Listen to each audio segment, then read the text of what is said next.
I am sorry. Are you okay? Podcast is intended for mature audiences. The views and opinions expressed are those of the panelists and do not reflect in any way those of the podcast partners, sponsors, or affiliates. Enjoy. Every day I'm hustling.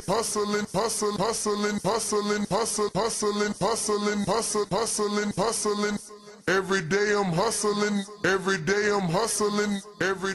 Hi, this is Michael Buffer, and you're listening to the voice of the people. Let's get ready for Boxing Voice. Canelo, are you ready?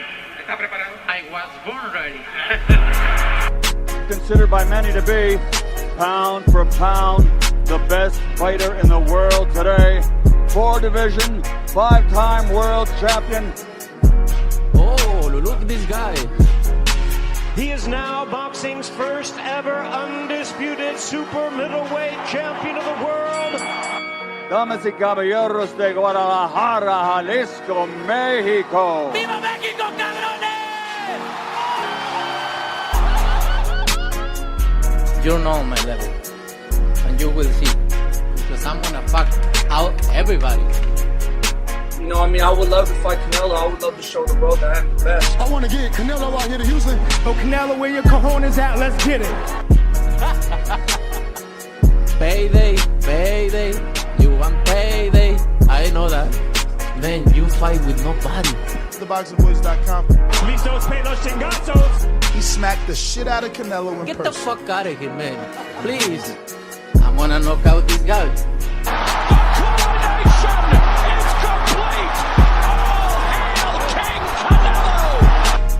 Mira, en este momento puedo hacer lo que yo quiera, ¿no? Saul Canelo Alvarez. SDS Promotions. That's funny? You think that's funny? A little bit. What up?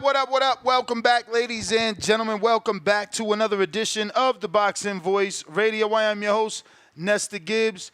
Solo Dolo, Scarface, no Manolo. Today we're here to talk about Canelo and the fact that he has come out and said yet again he wants that 200 million in order, in order to face David Benavidez. So we got some quotes to share with you. Phone lines will be open shortly. It's Friday. Don't forget, betting show is in 4 hours and 41 minutes. And I've been doing research, so I'm looking to continue to win week after week. And you know, I was going through my betting slips. None of you fuckers gave me credit. I legit picked and won. My ticket is there. I put it out. I won. Canelo to win by decision and to score a knockdown. Plus 450. Then I gave you another ticket that said Canelo will get a knockdown. Plus like 150. Yo, you dudes better be fucking giving me my credit, bro. Like, I called that fight to the freaking T. Where all these dudes talking about knockout because of Jaime's lack of skill, I gave you the ticket. Points decision, Canelo to score a knockdown, plus 450. I checked it this morning. So respect me, man. Stop playing with me. Yo, but if you can listen on Discord, give me like a thumbs up. Everything rock and rolling on Twitter. You know what to do. Landline's still not back. I'm certainly going to have to hire that tech. We had one in Sticky Paws. I just got to remember his name to have him come. I know it's going to be something simple, but I might end up just buying a whole new monitor. This thing has happened often. What I did is never sleep the computer. But whatever reason, this time I'm like, you know what? I can sleep it. I think I got it now. Hell if I do. But let me give you the quotes here. We got some quotes to show you. Disappointing quotes, of course. Canelo Alvarez has reiterated his position about fighting David Benavidez next. And I quote, "The only thing I see is that Benavidez is 25 pounds or 30 pounds heavier than me on the day of the fight. I have no problem with that, but if he wants me to fight him, it's 200 million. Now, obviously, this has made it to the lap of Turkey Al-Sheikh because you got 753 retweets, 5,000 hearts. So there's no way those numbers don't include Turkey Al-Sheikh's fine employees. So he knows. And hopefully he doesn't give Canelo that money. 200 million is just ridiculous. Especially guaranteed. Fuck out of here, bro. Who the hell does he think he is? And don't get me wrong. He did an interview, and I'll check, can I find it in my pre-pro? I'm pretty sure it's buried now. I put it in there many days ago. But he did an interview where he was talking more about Crawford than Benavidez and Saudi Arabia. And he made it clear that he would love to fight in Saudi Arabia just for that, just because it's another country. But he doesn't need to fight in Saudi Arabia. He doesn't need to fight anywhere. He makes great money anywhere. He was I can't say he was bragging because he's telling the truth. You know what I'm saying? He's making 40, 50, don't matter where. So, yeah, I get why to him he's like, well, you want me to fight? I make 40, 50 guaranteed on my own. That's without endorsements. That's without pay-per-view buys. Anybody that wants me to fight on their network, they're giving me 40, 50. So, Al-Sheikh, you want me, you got to give me, triple that. You the rich man. I can see that angle. It's a little bit distasteful in my opinion. Why does he need 4 times the amount to fight a mere human? He's making Benavidez out to be the fucking Terminator or some shit. But hopefully Benavidez's popularity continues to grow from this because, Canelo is giving that I'm afraid, I need retirement money. That's what we're getting from him. I mean, why else? He never asked for this much for anyone else. But yeah, this is what we're talking about, man. My producer's been wanting this. As you know, he is a huge Benavidez fan.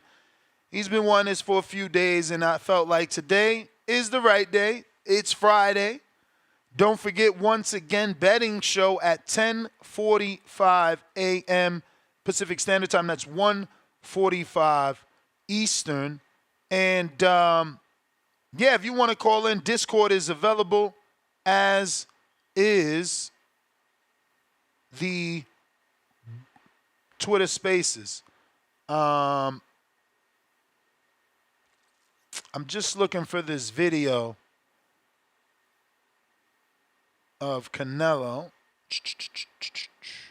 in an interview. He did it with Salvador Rodriguez, and this is why we trust Salvador Rodriguez's information. I mean, I don't know anybody that's gotten more sit-downs with Canelo in the last 6 months than Salvador and Box Azteca, I believe, right? Because they've had some sit-downs for sure. Jesus, this thing is buried. We do a lot of sharing in this pre-pro. I will find it. Don't you worry, though. Eventually. But in the meantime, we can't take calls. We got Cliff in Connecticut early in the morning. What's going on, champ? What's good, my boy? Chilling. Back at the gym. Yo, y'all gotta get right. Because if I join Border Wars, niggas gonna be looking like Devin in that motherfucker ring. No, let me stop. I think the money nest, man. I don't know why you don't want them to get it. I think it's warranted. Like 200 is excessive, bro. He wilding. He said if we give him 200, he's setting a precedent that we can't even maintain. It's not sustainable. If he takes 200, somebody else wants 200. All right, so I feel like him asking for 200 means that he could probably accept 150 or something under 200. But I feel you, it's unprecedented. But it's only the asterisk on it will be it's over there with the Turk. You can't expect to get that money in America, so other people can't expect somebody in America to do it.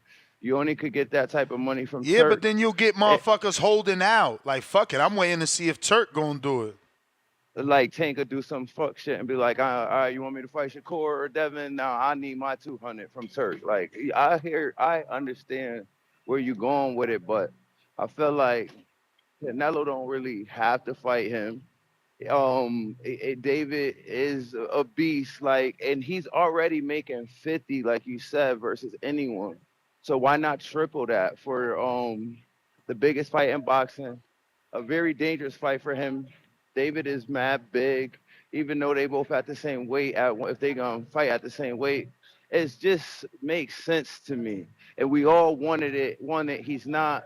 He's actually saying, "All right, I'll do it for this amount of money." I'm okay with it. And I feel like it's justified. So, like, let's get him that money, Turk. Let's see the fight. And I feel like Canelo is very confident right now. That's why he's starting to say it more. Like he's mentioning it on his own without people having to ask him. And it's like the third time we heard him say this in the last 8 or 12 weeks. He beat Jaime. He beat Jaime. He was very confident on that fight. He beat Charlo, and he was like, no one could beat this Canelo. So he's feeling himself. I feel like he's tuned himself up. He's gotten his body to a place where he thinks he could compete with David, and he's ready. Now let's get him the money and let's do it. That's how I feel. Like, I mean, you feel that way because it's not your money. You talking about let's get him the money. If they was coming to you talking about, yo, this pay-per-view gonna be 200 because we got to give him 200 million, you gonna be like, man, fuck that. But now $200 for the pay-per-view. Yeah, because now it's coming from Turkey Al-Sheikh. Everybody gonna be like, oh yeah, he could do it. Like, well, yeah, because he's the mountain of money type of dude.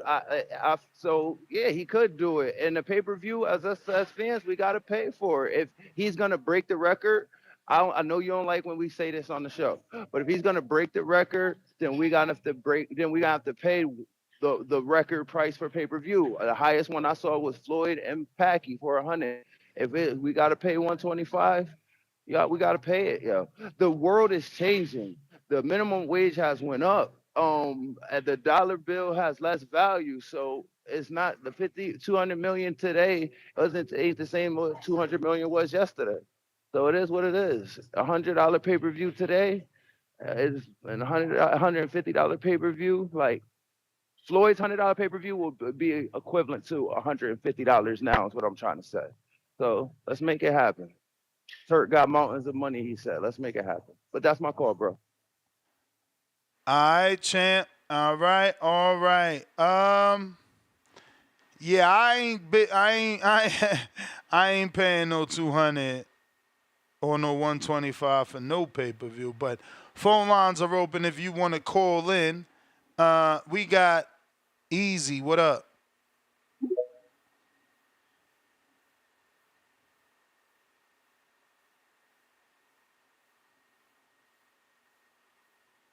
Easy.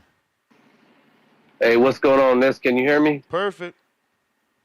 Man, bro, big fan of the show. Listen all the time on YouTube, on X, however I can, bro. All I gotta say about this 200, I know it seems like a lot, but I believe that Canelo's gonna take a little bit less, and I can only imagine the fight card that Turk's gonna set for that in Saudi, man. I mean, I know we're missing out on Better Biov and Bivol, but can you imagine they reschedule that for that on the same fight card and whatever else you might can think of underneath? I don't know, Bam Rodriguez against whoever, whatever you want to see, man. That guy's giving it to us. So shout out to Turk. I don't think Canelo's ducking. I think that, I think he's trying to set it up for, his exit. But why not? He deserves it. I don't think somebody like Tank could ask for 200 because he doesn't have the accolades yet. He's a good fighter. He just don't have the accolades. He's almost 30 years old, He's got to start fighting these guys with belts. How can you have a guy in your division that has a belt and you ain't fighting him next? I don't understand that. There's 2 vacated belts in that weight class. The only other guy that got the belt is Shakur. So, I'm not against Tank. I love his style, but, you got to fight somebody already, You got to put your name on the mat. But that's my call, brother. Thanks for having me on. All right, champ. All right. Looks like General Camino on the check-in. What up? Yo, Ness, what's good? Chilling. Yeah, I feel you, bro. Ain't nobody paying no fucking 125, 200 for no pay-per-view. Me neither. You got a good point, cause they give home 200 mils, gonna fuck the game up. They don't need to do that. I mean, Canelo, knowing his resume, he might be able to pull like a buck off him, 100, 125 probably, but 200 is kind of crazy. Like, you're not fighting the fucking Terminator. I get it. Benavidez is a big dude, but like, he not that big. Like, if he had 4 knockout losses and a stinky leg like his brother, Canelo would be running to his ass. You feel me? So he need to kind of ease up on all that 200 mil talk, because I don't think that's gonna happen. But you never know. Turkey been making shit happen, so anything's a possibility at this point. But I don't really think that's gonna happen. But outside of that, I don't know. I'm interested to see what Benavidez do, because if he move up and he has success and he can manage to get a B or a better B fight, then you know that might switch things up. I'd love to see Benavidez against Jay Apataya. I want to see Jay Apataya against a couple different dudes, to be honest with you. I think he's a very high level fighter. I really enjoy watching him fight. But outside of that, man, appreciate you taking my call. Everybody have a good day. All right.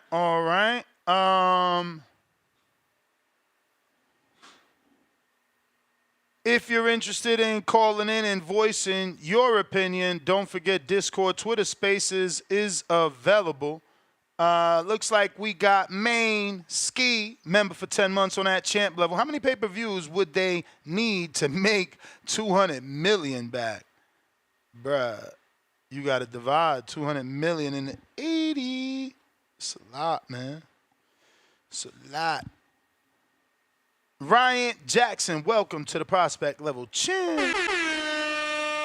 Negron with the $5 Ness. No shots fired here, but what is the difference between Canelo asking for 200 million and Floyd asking Al for 100 million for Pacquiao? I mean, Pacquiao had the accolades. Pacquiao was a fight that we were asking for 7 years. Pacquiao was also doing 1 million pay-per-view buys. Like, it's just not the same. Canelo's trying to put Benavidez on that level so he can make this money. Benavidez is just a dude with one belt. Like, I get it. He says he's 3-time and all that because he won it 3 times, but it's only one WBC he won. The other ones are interims. Like, Canelo is on some bullshit. Let's just be real. We call it what it is. Like, we could call it business and him being smart and all these other excuses, but, bro, 200 million is wild. Like, you can't compare Pacquiao to David. That's silly talk. Nike, what up?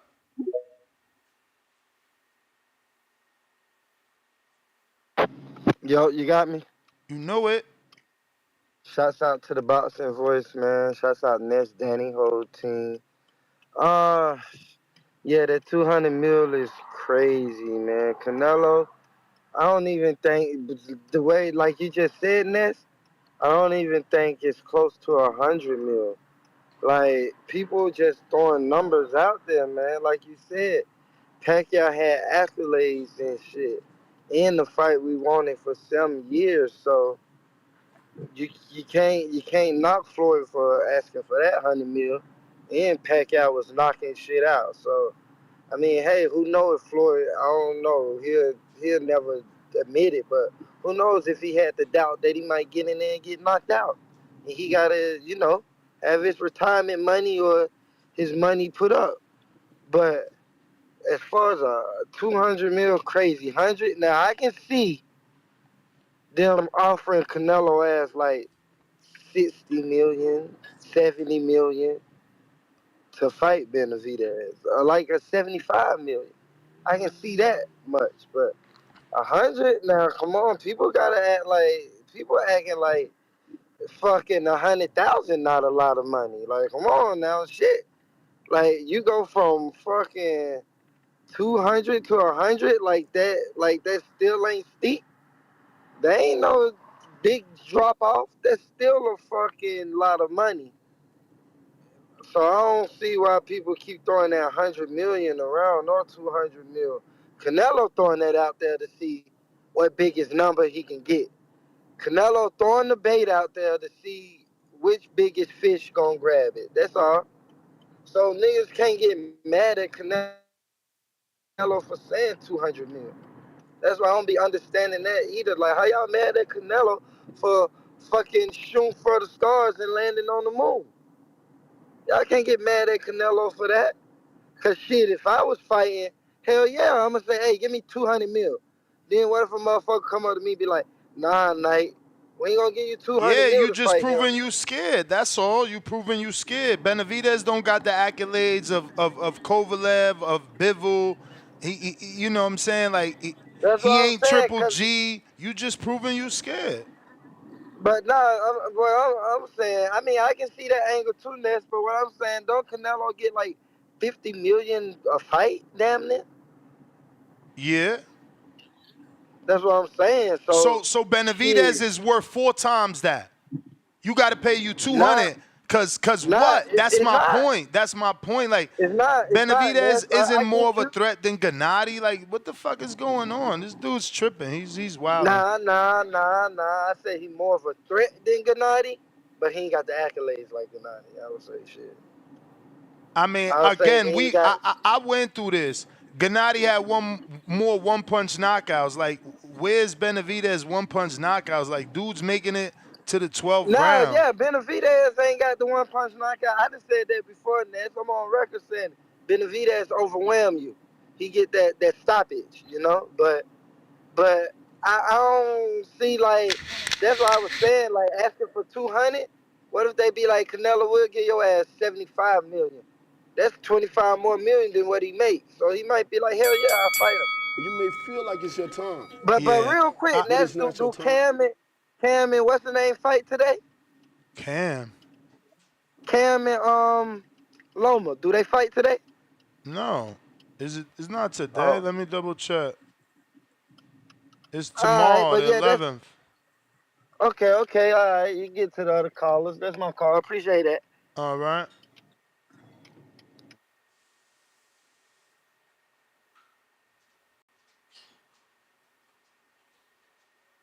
Brooklyn, what's up? Hello. Wait, hold on. Let me see. Did it go into my? Can you hear me? I hear you fine. Okay, hold on 1 second. Where is my connected? Okay, awesome. Alrighty. So what's going on? Hello. Brooklyn Barwick, right? The big.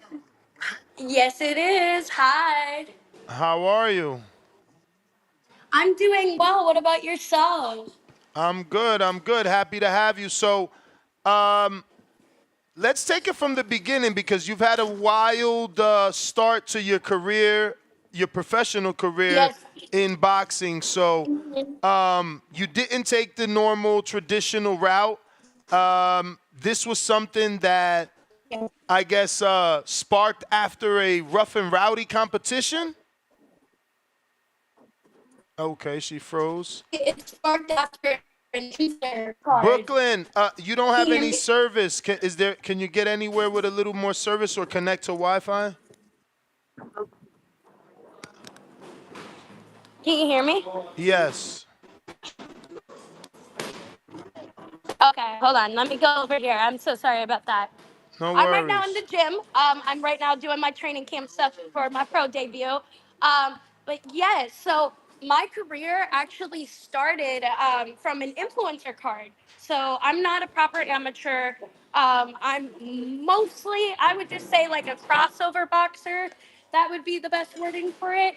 And I'm just like, so it didn't spark after Rough and Rowdy. It actually sparked right before Rough and Rowdy, where I got this offer to do ICB Influencer Championship boxing, and I just kind of took that, went to LA, debuted over there, got my professional license with PBA, Professional Boxing Association, which is an England brand. The one that sanctioned the prime card was KSI, Dylan Dennis, and all of them. And so right after, it was about like 2 months after I debuted, then I went on to Rough and Rowdy on a 4-day notice, and I got brutally annihilated. I am not gonna lie, and it was just kind of like, okay, like that was like the worst defeat that I've had to date. So I just took my career and I just kept running with it. I went and did fight markets in LA, which was sanctioned by the California Commission. And then Zab Judah was refing, and it was really great. And then I kept going and did like West Virginia Tough Man, and now I'm going on a WBC undercard in London, England, sanctioned by the Middle Eastern Boxing Board against an OnlyFans girl named Amber O'Donnell. So it wasn't a traditional route. It didn't spark a lot of people because some of my matches did get taken down from YouTube. A lot of people don't know that I debuted on June 24th, 2023. So I'm under a year activity, and I've had 5 fights in under a year after my match. So it's a pretty big deal to me. When you say 5 fights, those are non-sanctioned, No, they're sanctioned. but they're not on your box rec, not pro On fights. my box rec is this is like where it's like weird with like the influencer sanctioning. Um, it's because I have my professional license, like I said, under PBA, Professional Boxing Association, but it's not on box rec. So if the only one is basically Rough and Rowdy that was on my box rec, and because I think it's an English brand. But this one that I'm going to be on, the Middle Eastern Boxing Board one, is going to be on my box rec as well. And the Middle Eastern Boxing Board is the one where you're fighting Amber. Yes, I am. So what do you know about your opponent? I know that she's an OnlyFans girl. She's 0-2. Like 1-2-1, 1 win, 2 loss, 1 draw. Um, so I know that she was on Kingpin, which was on DAZN last year, and she had 2 fights in under a year. Um, because it is WBC, we've had to do a bunch of extra things for, just safety precautions and all of that. But I just know that she hasn't really been in a real gym environment. It's more been like boxer size, padding, all of that stuff. So I don't know.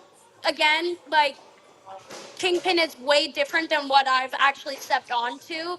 But I know it was sanctioned by the ISKA, and that she is an entertainer. So at the end of the day, like you got to give her props and her flowers where it's at, because she is an adult entertainer and she is crossing over onto the boxing scene.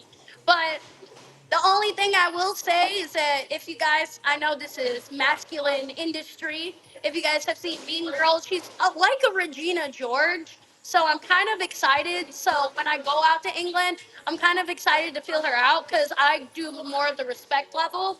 Yeah, I've thrown like a stool on Barstool Sports, but like it's all for show for me. So it's like I'm kind of curious to see if this is a for show thing or if it's like her actual personality. Because in my brain, if you've seen her Twitter, she's Dylan Danising me. So I don't know. So you're not originally from here, right? From you're in New York? Well, you're in New York. I read a story where you relocated to New York to train with your trainer. So where are you Yes. originally from? I am originally from Laguna Beach, California. I relocated to New York City to pursue influencing because I got into a content house out here. And then once I got my little start in boxing, I was debating on going to Long Beach Jackrabbit, where my other trainer, Ivan Silves, is, or staying out here with Michael Hughes. And Michael Hughes went to a Golden Glove 7 times, and he's a head trainer here at Church Street Boxing. That's where I currently am right now. I'm stuck in training camp, as we say. I'm stuck in the trenches. And yeah, so I'm originally from Cali. My name is Brooklyn, but I rep New York really strongly, and that is my whole entire brand. Because the people of New York are just amazing. I moved out here in 2022 when I was 22 years old, and I just ever since then I've been in love with New York. Just because it's a great environment, especially the boxing. The one thing I will say from California and New York is that New York is more professional, amateur. like boxing scene, and California is more now of the influencer boxing scene. So it's funny. I've actually interviewed your trainer once or twice as a Really? You fighter. interviewed Michael Hughes? I see him right now. Yeah, That's awesome. I think he fought in Atlanta, and he also trains with a good friend of mine, Christian. I think it's Otero.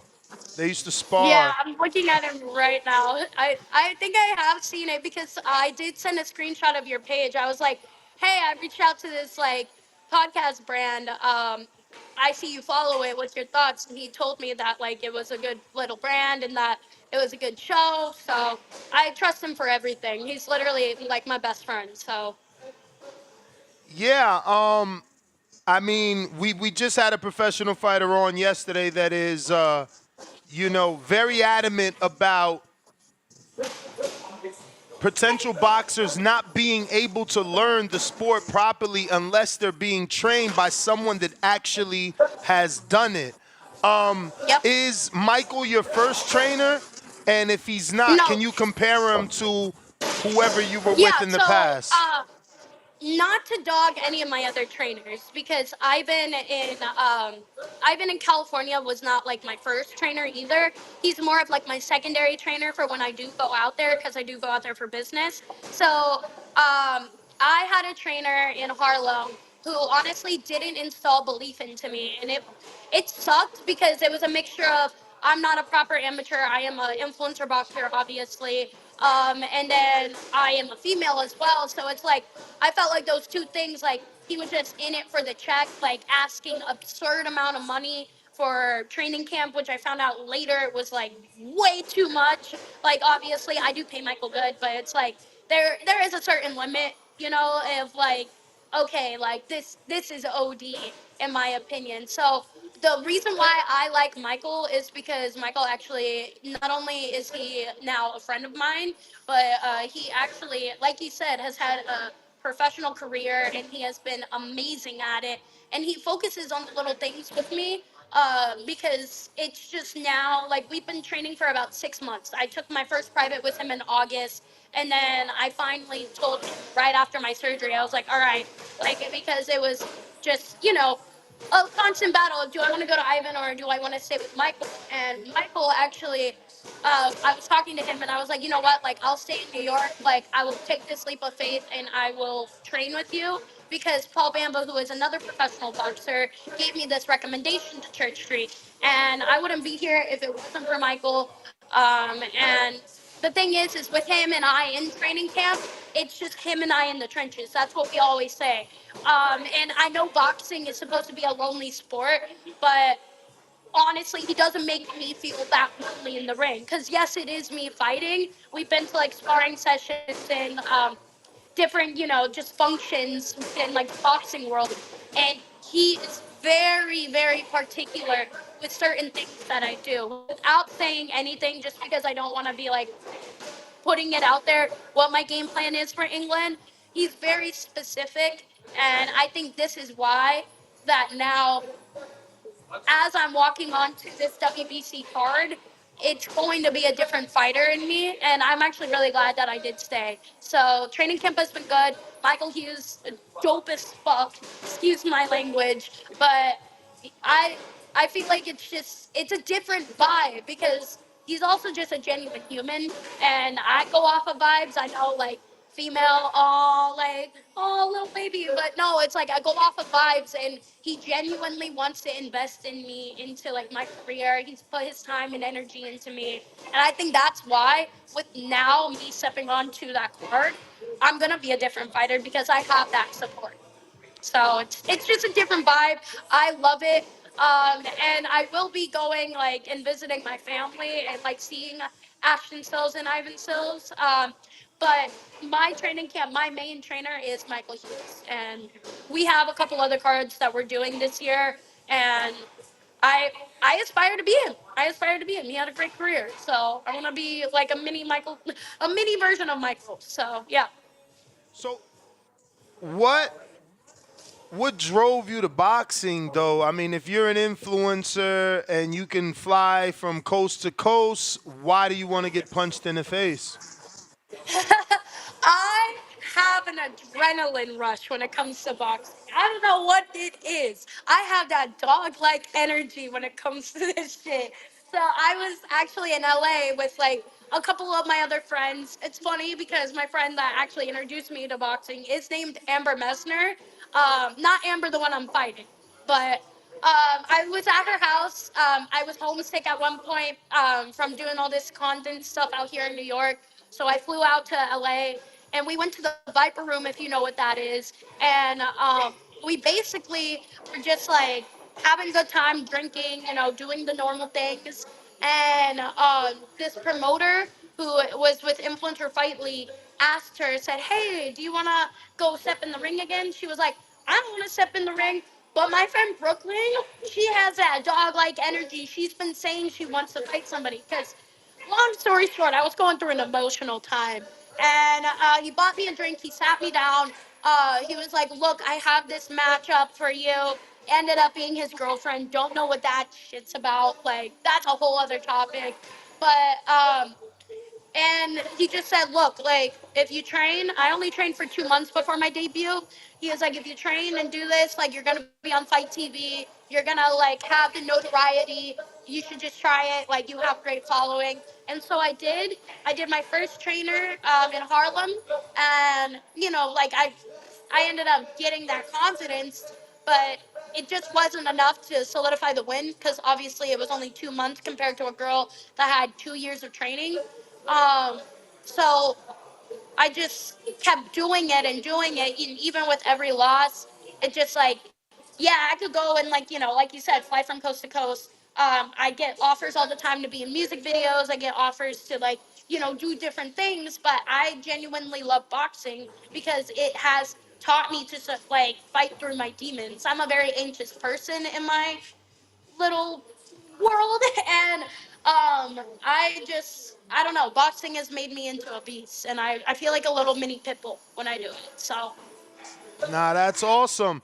So, what's the plan after this? So the plan after this is me and Michael are gonna come back to U.S. soil. It's gonna be like 2 weeks off of camp, and then I'm straight back into camp because I'm going to either do Rough and Rowdy against Autumn Miller, or I'm going to do this belt match for ICB, which is either gonna be it's a mandatory belt match. Either in Tampa, Florida, or in Atlantic City. I'm trying to push for Atlantic City because like I said, I'm in New York. Atlantic City is our neighbor. I could sell out more in AC than I can in Tampa. I've sold out 4 shows already. I don't know if, personally, I don't want to doubt myself, but I don't know if I'm going to have any fans in England just because this is Amber's territory. But I do really good with selling. I am a great content marketer. If you've seen like my promotion, like for like this whole fight, like the whole world is against me, but everybody still wants to. They want to watch me fuck somebody up or get fucked up. Like that is my fan base, and the plan is basically to get the belt, um, be more active. I'm probably going to do like some charity matches and stuff, like gloves up, guns down, haymakers for hope, like that sort of thing, and just be more active, make my mark, push my mission statement out there because I do fight for different reasons as well, and just make it known that Brooklyn, the Big Deal Barwick, is making moves within this industry and going to make her mark. So that's kind of what's next. I think the plan's always gonna change. Like if I get something like just for example, like how Rough and Rowdy on like a 4 days notice, fuck it, I'll go.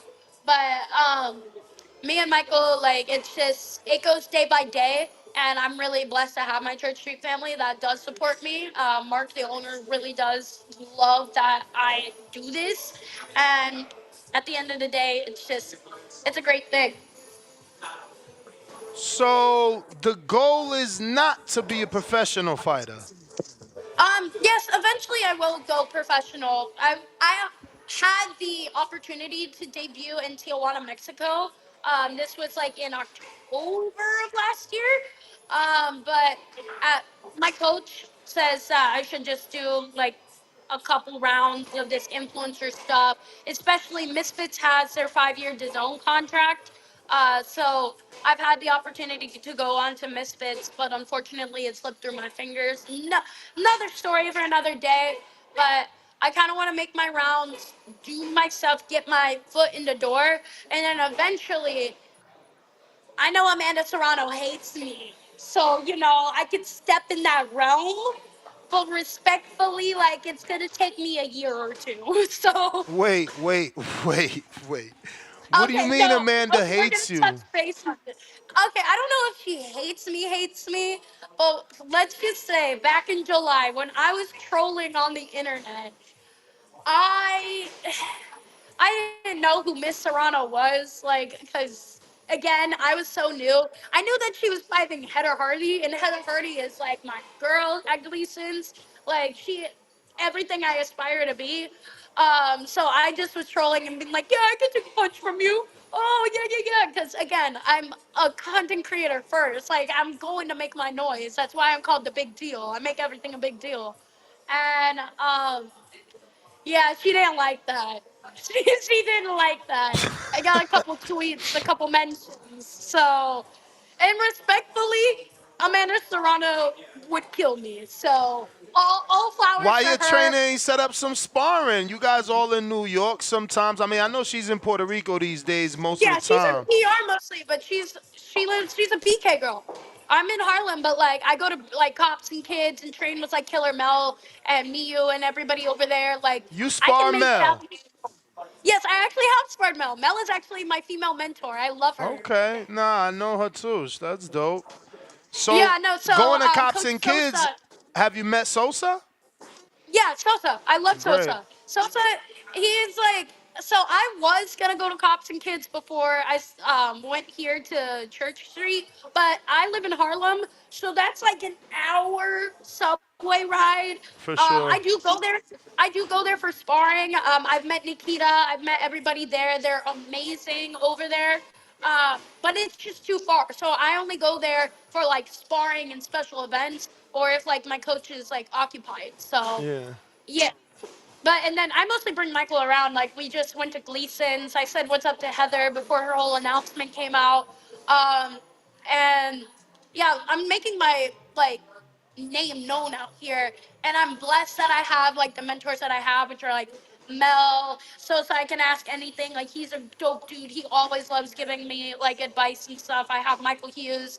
I also have my people in Cali, but I'm very like connected within this whole boxing world. It's just now it's like I say all the time. It's like I have the platform.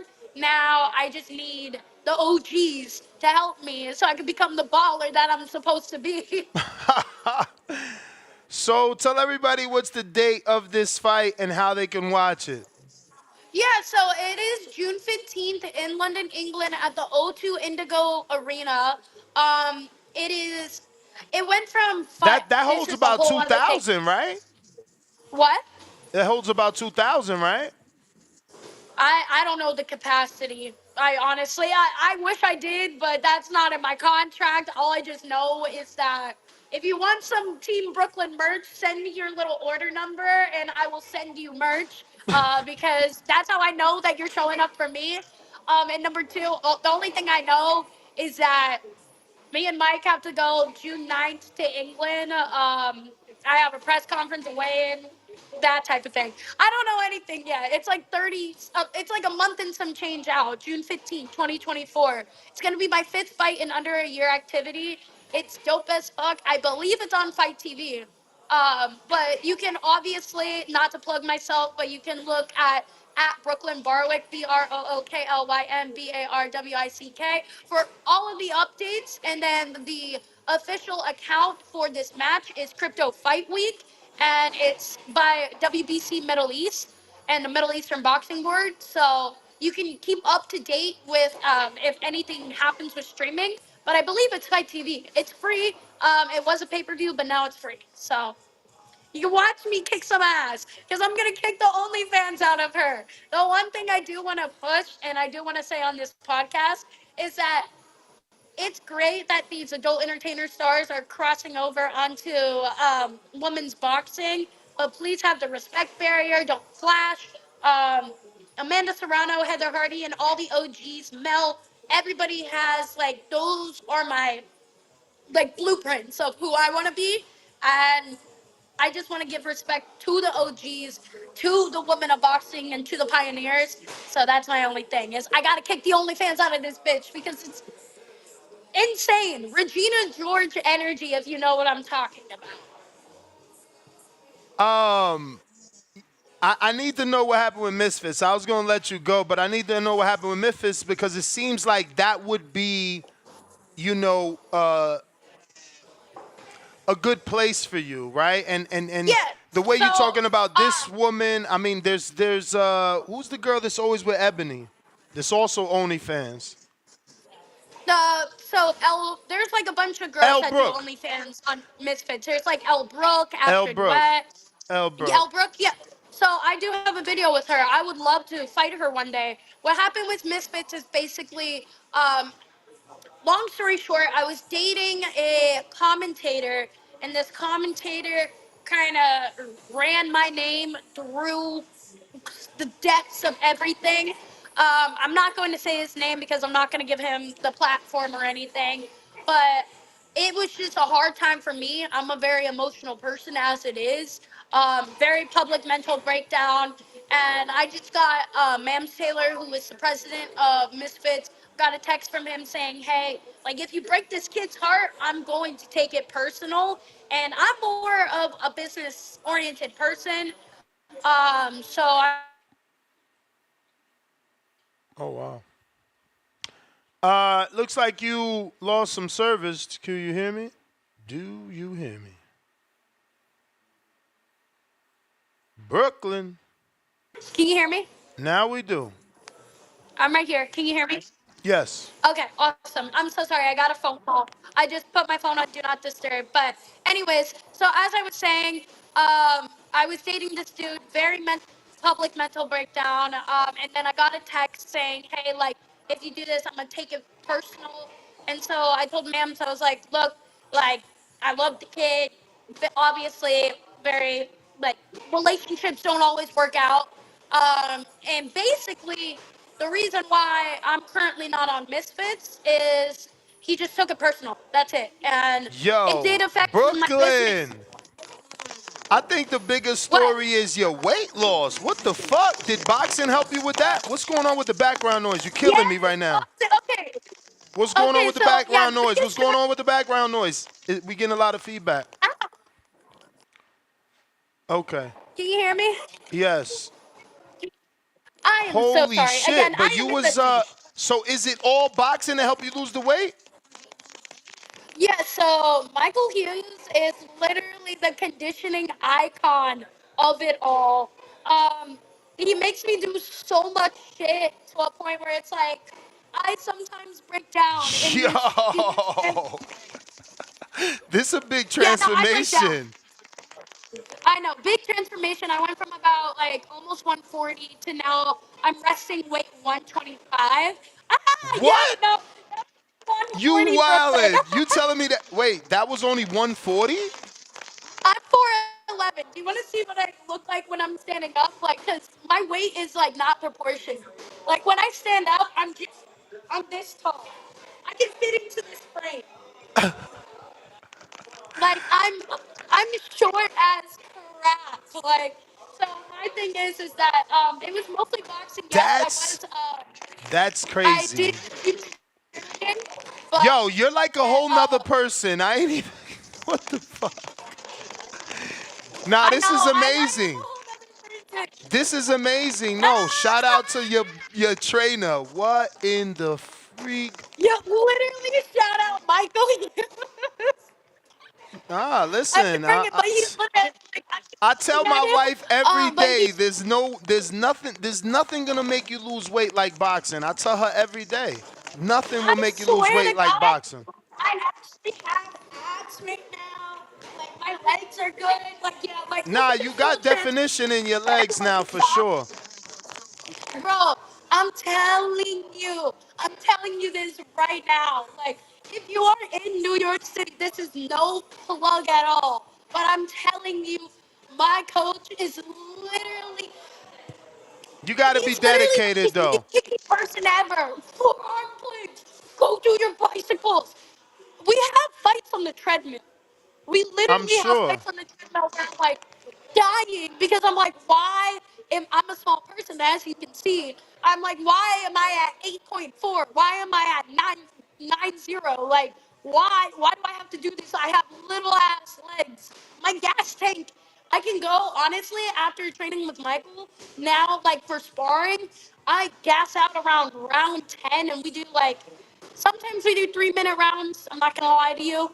That's probably like round 7. But like if we're doing twos, like I gas out at like round 10. That's great, man. It looks So like you're taking it extremely serious. We're going to be yeah, tuned in. well, Go ahead. yeah, it's that this year is going to be the year of activity. So please tune into my career and everything because it's actual insanity that now I went from an anxious 4'11" girl who smoked weed every single day, chain smoking, like just sitting on my ass and like doing God knows what, to now Michael Hughes just like kills me every single day. Church Street Boxing, literally, this is my second home. Like I said, like when I was doing this podcast, right after I jump off this podcast, I have 10 o'clock with him. And I'm gonna be here. I'm here 6 to 8 hours a day. I don't even work here. I don't even work here. And I'm stuck in the trenches. But Nah, that's please stay good. tuned because my mission statement, like, I want females to be, like, I want the female industry to grow. I want, like, cannabis to be, like, promoted in recovery. I personally take edibles, like, when I don't smoke during training camps. And then I want just, like, people to know what the big deal is, aka me, and everything that I stand for. Because at the end of the day, I do believe that I am a good person. I am not perfect, but I'm funny. In boxing, like you guys are going to see a different animal. So please stay tuned. Well, Brooklyn, we do appreciate you coming on. And, we do wish you the best. We're going to be tuned in. And we'll forward to having you back after the big win. Thank you so much. Yes. Fuck those OnlyFans girls. All right, champ. There you have it, ladies and gentlemen. Brooklyn Barwick, man. Big, little, small. We interview them all. They reached out. She's got a fight. I'm actually glad I did it. I was a little reluctant, but I love that she lost this much weight. This is insane. I try to tell people, nothing makes you lose weight like boxing. Look at her. It's a totally different person, man. Congratulations to her because, listen, you could tell someone that boxing makes them lose weight, but they gotta put in the exercise. And not everybody can do all the exercises that are required for boxing. It's a lot of anaerobic shit, fucking shadow boxing, hitting the bag, hitting the speed bag, double end, jump rope, running. All that shit is taking the weight off. So congrats to her, man. Good to see. Good to see. Phone lines are open. We're getting right back to it. If you're interested in calling in, now is the time. We're going to J. Will in Ohio.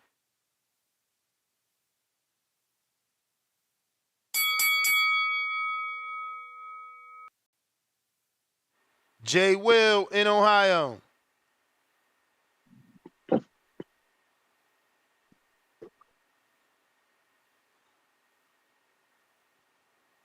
Hey, come back to me. All right. What up, Marcos? ¿Qué pasó, señor? What's up with you, man? I'm just chilling like a villain. Did you know saying Brooklyn? Rob Stillin. Did you know Brooklyn? She's from New York. Nah, but I'm mad cool with her trainer. I came up in Church Street. That was my home gym. I know Michael for years. But her, no. She's a youngin'. Yeah, man. I interviewed Michael a bit. That's interesting that she's training with him. Yeah, nah, he's doing his thing now, and he has a good social media presence. He's a good trainer. Yeah, yeah, I've been around. I've been in that gym, man. I was there when Eric Kelly was in that gym. I know him from those days.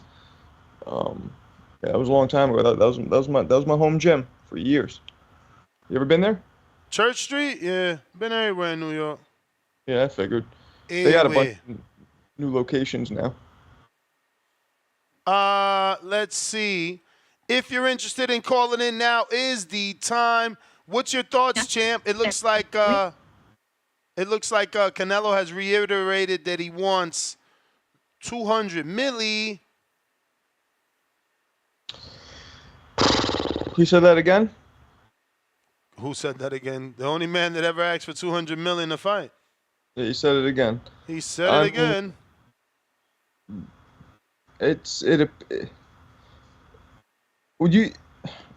It's just perplexing. First of all, do you think it's even feasible? Do you think Turkey or whoever would give him that much money? That's the first question. Is this out of the total realm of possibility? Can Turkey give him that much money? Would he? Not can. I hope not. I've been saying I hope not, man. It'll set a nasty precedent, and we'll have guys sitting around waiting for more turkeys to throw out money, and we don't got it like that. You know what I'm saying? So we have to, as a community, band together. We can't be dumb and think, well, fucking Ness, we'll worry about that later. Let's just get this Canelo fight because, look, it's going to set the precedent. You know what I mean? Look, what did Floyd do? Oh, well, Canelo deal ain't bigger than mine, so what Canelo's trying to do? Get a deal that's bigger than his. You know, it's some nana boo-boo shit. You got Tank talking about, his deal's going to be bigger than Floyd's. Yeah. Which is pretty. I mean, can anybody really surpass making? Well, what'd Floyd make? A couple $100 million in one fight? You may feel like it's your time. Yeah, but the thing is that but it's not your time.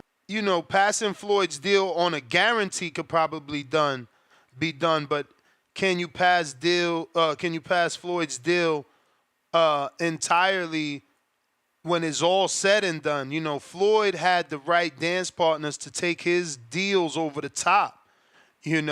He got 100 million guaranteed up front, and then how much on the back end? Like 150 because the amount of pay-per-views. So and I don't know that these guys have the same amount of opponents, which drive the same amount of demand that Floyd had with Pacquiao and McGregor and Canelo and Cotto. Like, you don't have those dance partners. That's a good point. Mayweather Cotto did 1.5. Mayweather Canelo did 2.4. Mayweather Oscar did 2.4. We talking crazy numbers, and then that's not even factoring Pacquiao and McGregor, which were in the fours. Yeah, I mean, I don't know. I feel like, first of all, I thought Canelo was in talks to fight Bud. That was the word a few days ago, and now it's back to Benavidez. Is he either going to fight? Because he made it very clear, I don't want to fight Bud. He's little. If I beat him, he's a small guy. If I lose, blah, blah, blah. And then Benavidez, I don't want to fight him unless I get 200 million. What's he offer me instead of except being 25 pounds over the night of the fight, which was clearly something that he learned when he fought Bivol, and he realized, okay, I guess size does matter, because he got a little gassed up from beating Kovalev, which I don't blame him. That was crazy. That was a crazy win. So does he even really want to fight either person? Because he's kind of pump-faked to not wanting to fight them. Yeah, man. I don't know, man. It to me is very nervous energy. It's pretty scary because you okay with fighting Kovalev, you okay with fighting Bivol, but for Benavidez, he's 30, 25 pounds heavier on fight night. So now all of a sudden Benavidez is bigger than the dudes you've already fought that started at light heavyweight. It's just some real cowardly actions, and I get it. The Canelo stands, not fans, they're going to say, no, he's just trying to get as much money as he can. Until they give him that money, he has that built-in excuse with his stands. But truth be told, he's pricing himself out. That word was in this sport before Canelo. And that's what he's doing. He is pricing himself out. It's Absolutely. another form of ducking. We can't change the English language because it's Canelo. If he continues to ask for $200 million, he's a fucking duck. And that's what he doesn't want to fight. He's avoiding Benavidez. And that's okay. At this stage in your career, you done fought everybody. You're just not interested. Cool. And I said this before. The 25 pounds to me spoke way more volume than the 200 million. To me, it was like, oh, so that's what this is about. Because I'll be honest, I think Canelo. Let's all be honest. Canelo really is probably a 160 pounder, but he's able to be successful at 68 because he's so skilled and experienced and all that shit. But he's really probably he ain't a 160 fought at pounder. 60 and too long to be saying he could still be 160. I think he could be. I think he could be. I do. I think he knows that because we're talking He didn't about. never fight Charlo at 60. He moved up to 75 and then went to 68. Never came back. Well, he's trying to make. He was trying to make legacy and do that kind of stuff, which he did by beating Kovalev and all that. And I get that, but I'm saying naturally on his 5'8" frame, what he started at 54, or he did even start at 47. I don't even know what he started at. Somewhere around that. He started at 40.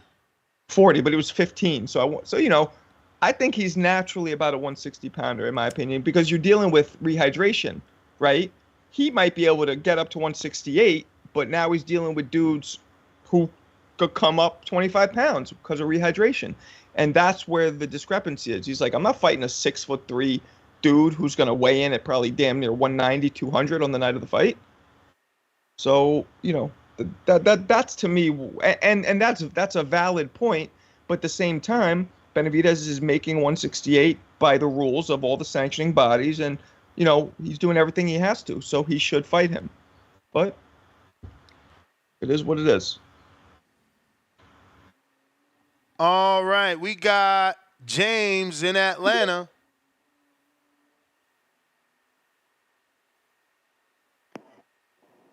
Yo, Ness, Marco. What hear up? me? What up? Yes, sir. What up?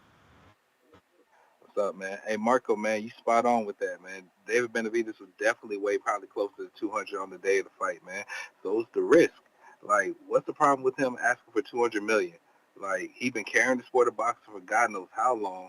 Consistently, he making people that really couldn't sell actually be able to sell. Like Charlo went from doing 33,000 pay-per-views or whatever when him and his brother had that double event to goddamn 500K. Like, come on, man. Like, let's be for real here. He done did enough. He don't like how David been carry himself. You cut out. You hear me? Yep. Yeah. He don't like how David and his dad been carrying themselves for years. So the price gone up. Like, I mean, Jaime carried himself respectfully. I mean, what doesn't like, like bro, about you how don't they like carry him. themselves? What do they do? Like, come on, man. Like, you ain't hear all the slick shit they've been saying for years? He a pussy, he this, he's that. Like, You're getting on, frustrated. Like, I've interviewed Benavidez tons. He's mad respectful. He's not one of those Ryan Garcia guys. They're getting frustrated. What else are they supposed to do? Yeah, then he say some slick shit too. I'm very respectful, but I say what I say, and people say I'm the hater of the year consistently, man. So it's no different. Like, I would expect most of y'all to charge me more because of some of the shit. I would expect boxers not to give me access because of some of the shit I said, and I can't fault them. Or I would have to even pay them for interviews because of some of the shit I said. It's just the nature of the beast. But I'm gonna speak my truth like David felt like to speak his. So Big Turk, if you really want that fight or anybody wants to see it, crowd fund, GoFundMe, do whatever the fuck y'all want to do, help get up that $200 million. But it is what it is. The Ness, man, the patience you have, the ability to maintain a straight face, and also to be able to give somebody the grace and salute them, man, for their journey. That was extremely impressive with that interview, man. Shout out to her. She's fighting on what, Misfits Boxing or what? Nah, she's on a WBC card in the Middle East. So yeah. Why straight face? What was she saying? Something funny? I guess he's saying that because she had a dramatic weight loss. Oh. Yeah. It was entertaining, man. The interview was entertaining, man. Go check it out. Go check it out on the rewatch, man. Go check it out on the rewatch. It was entertaining. It was entertaining. But Ness, man, Monday through Sunday, man, you hear with this boxing shit. Everybody smash the like button, get it to 600 likes. Let's continue to get this viewership up. But yeah, man, like let's stop pocket watching, man. If Canelo wants 200 million, just give the motherfucker his money, man, or move the fuck on. There's other fights that can be made, and I already know it's belong in September, and I'm out. All right. I hope Yeah, not. I mean, again, we all keep saying just give him his money because he is not getting it from us. If Turkey Al-Sheikh gives it to him and then turns around and says we got to pay 150, 200, everybody gonna be whipping out the fire sticks. Super mix. It's true. That is true.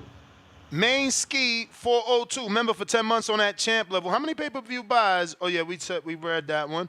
We read that one too. We got Oscar, member for 12 months on a contender level. I will pay $125 for that fight so Canelo can beat David and we can move on to the next killer for Canelo. I paid $100 for Floyd Impact fight.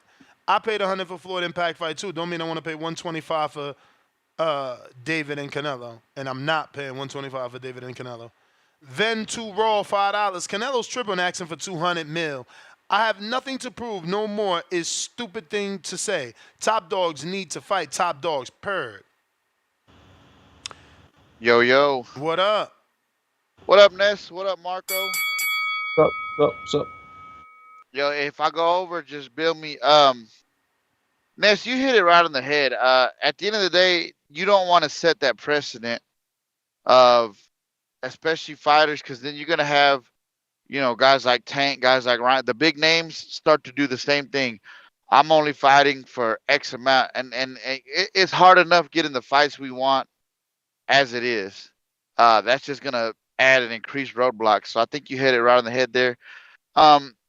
Marcos, you bring up a valid point about the weight because I do think that plays a factor, but I also think, and I know a lot. Look, Ness can tell you I've been calling in this show for almost a decade. I'm a huge Canelo fan. I was just at the fight. I've been following him since I seen him when I was locked up, watching him on the Mexico channels. But if you don't think Canelo slipped, you're fooling yourself. He doesn't throw combinations anymore. He throws a lot of ones and twos. He fights at a lot slower, methodical pace, which is fine. But he's not. I think Canelo waited too long on Benavidez. If he fights Benavidez now, I think it's at this point in Canelo's career, it's a stylistic nightmare for him. I think David would overwhelm him with just pure just a pure barrage of punches and size, and Canelo looked very tired on Saturday versus Munguia. His waist movement isn't what it used to be. He doesn't move his head quite as well as he used to. That's a nightmare style at this point for Canelo. So I can understand asking for the 200 million because Canelo, without actually saying it, he's letting you know I'm gonna have you're gonna have to pay me to take this type of a beating. Because I do believe David Benavidez would actually stop Canelo at this point in his career. I think it would just be too much if he don't stop him. I think ultimately Eddie and Chepo would throw in the towel. He didn't stop Plant, champ. I understand that, bro, but this is the thing.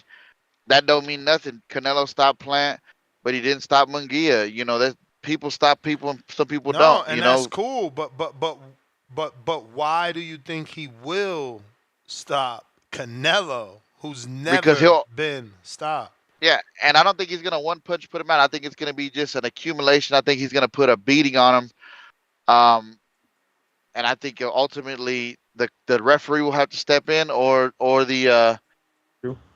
I think Chepo and Eddie would have to throw in the towel. Let me burn though. Let me burn. Charge me for 5. That's just what it is, man. But I think you hit it right on the head, Ness. You do not want to set that precedent. As a boxing fan, as much as you want this fight, you're doing yourself a disservice if you ask anybody to pay that fee because you're going to put a bigger roadblock in front of any other mega fight that we may want down the line. As far as your interview, shout out to you, Ness. There's a lot of people in the chat that was clowning and roasting, but that young lady, it's what we preach in Border Wars about weight loss. Marco, you can attest to this, man. Oh shit! I ain't look at the comment section. Really, they terrible. Yeah, they all yeah. Marco, but you can attest to this, man.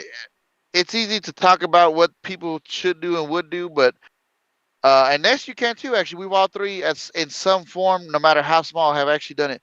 It's not easy to step in the ring, and actually, go in there with somebody that's trying to punch you in the face and take your head off. No, it's not. So anybody who does that at any level, respect to her. A lot of guys in the comments was talking noise, man. We got Border Wars coming up. Marco, I hope you come out and tune in to our Border Wars event. It's all under USA Boxing now. A lot of these guys talk a big talk, especially this new crop of callers. But let's see what you got. Everybody says what they would do and how they would do it, man. You got a chance to do that yourself. June 15th is the sign-up deadline. Get your USA Boxing book. Get your physical done and get in the ring and swing, man. I've got my ass laid out on worldwide YouTube, and I'm still coming back. Shit, good for you. Let's not talk about it. Let's be about it. You know what I'm saying? I don't like seeing at any level to disrespect, because that young lady got a lot more balls than a lot of people.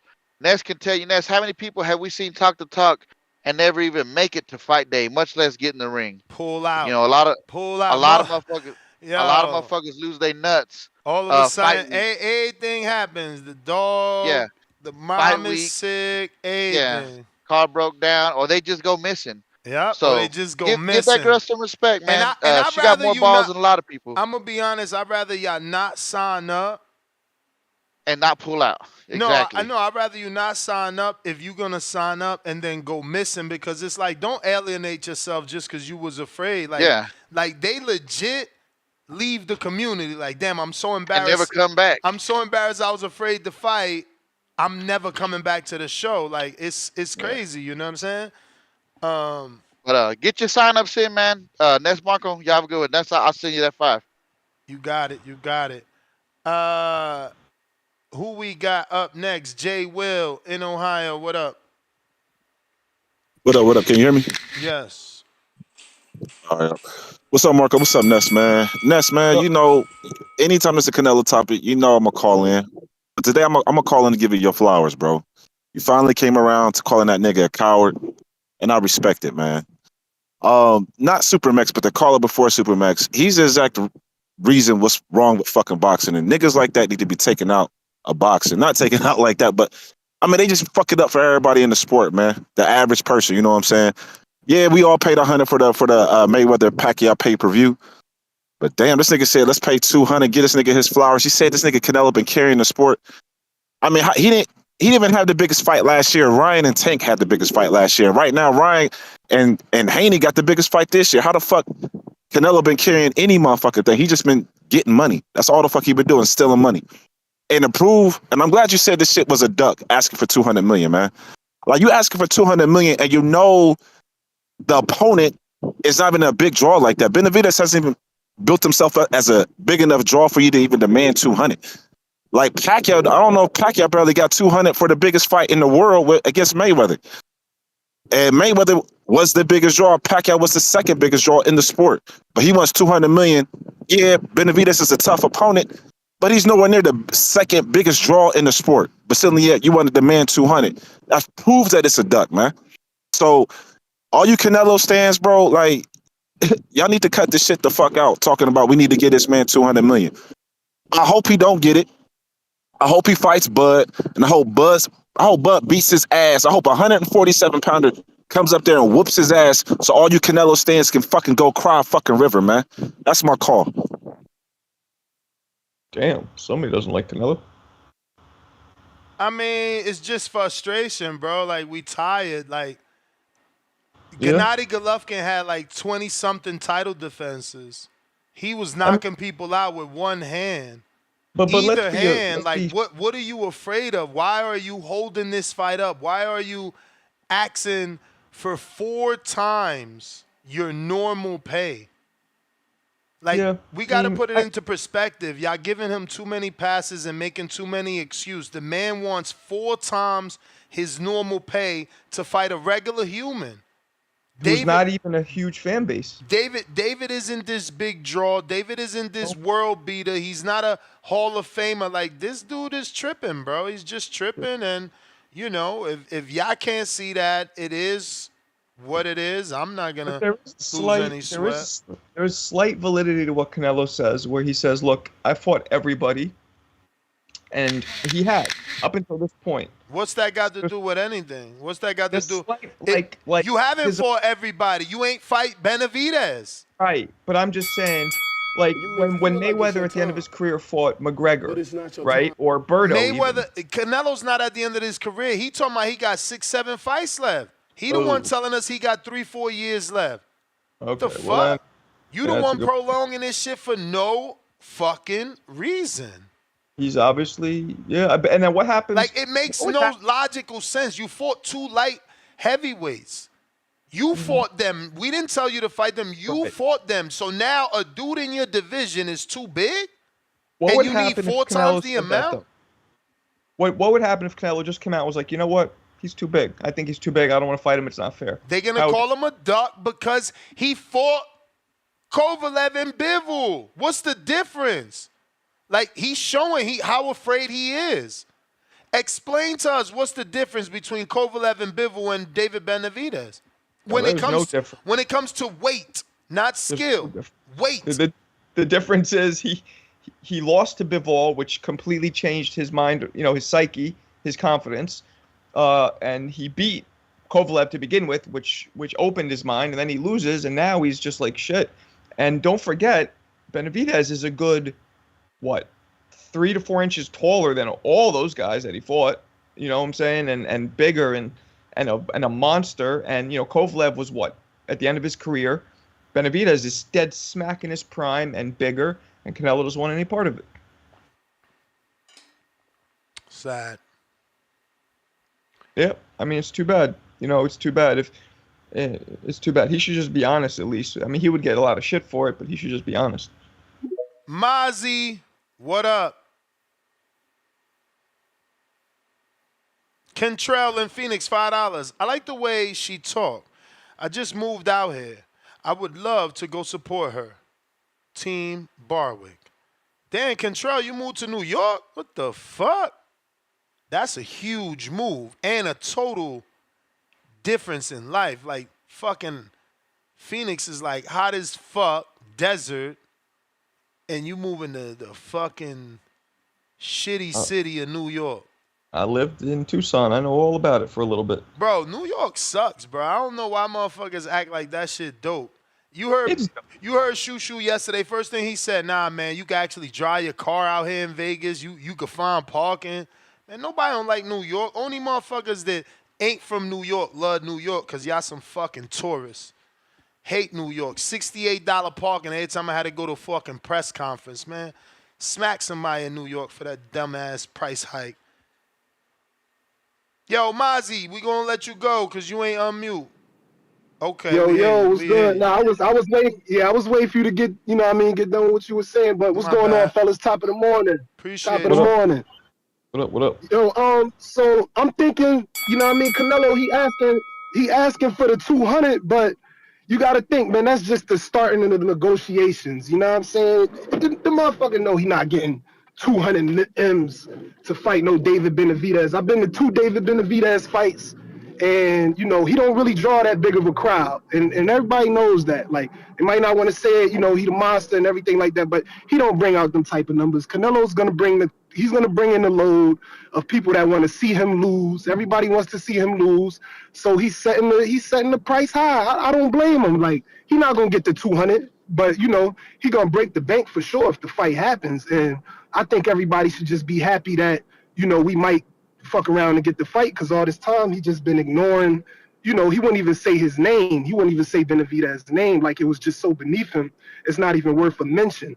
But now you got him talking about it. Everybody pretty much saying his next fight is either going to be Bud Crawford or David Benavidez. He really only got 2 options. You know, the Mungaya option is gone. I don't think Mbili is going to happen at all.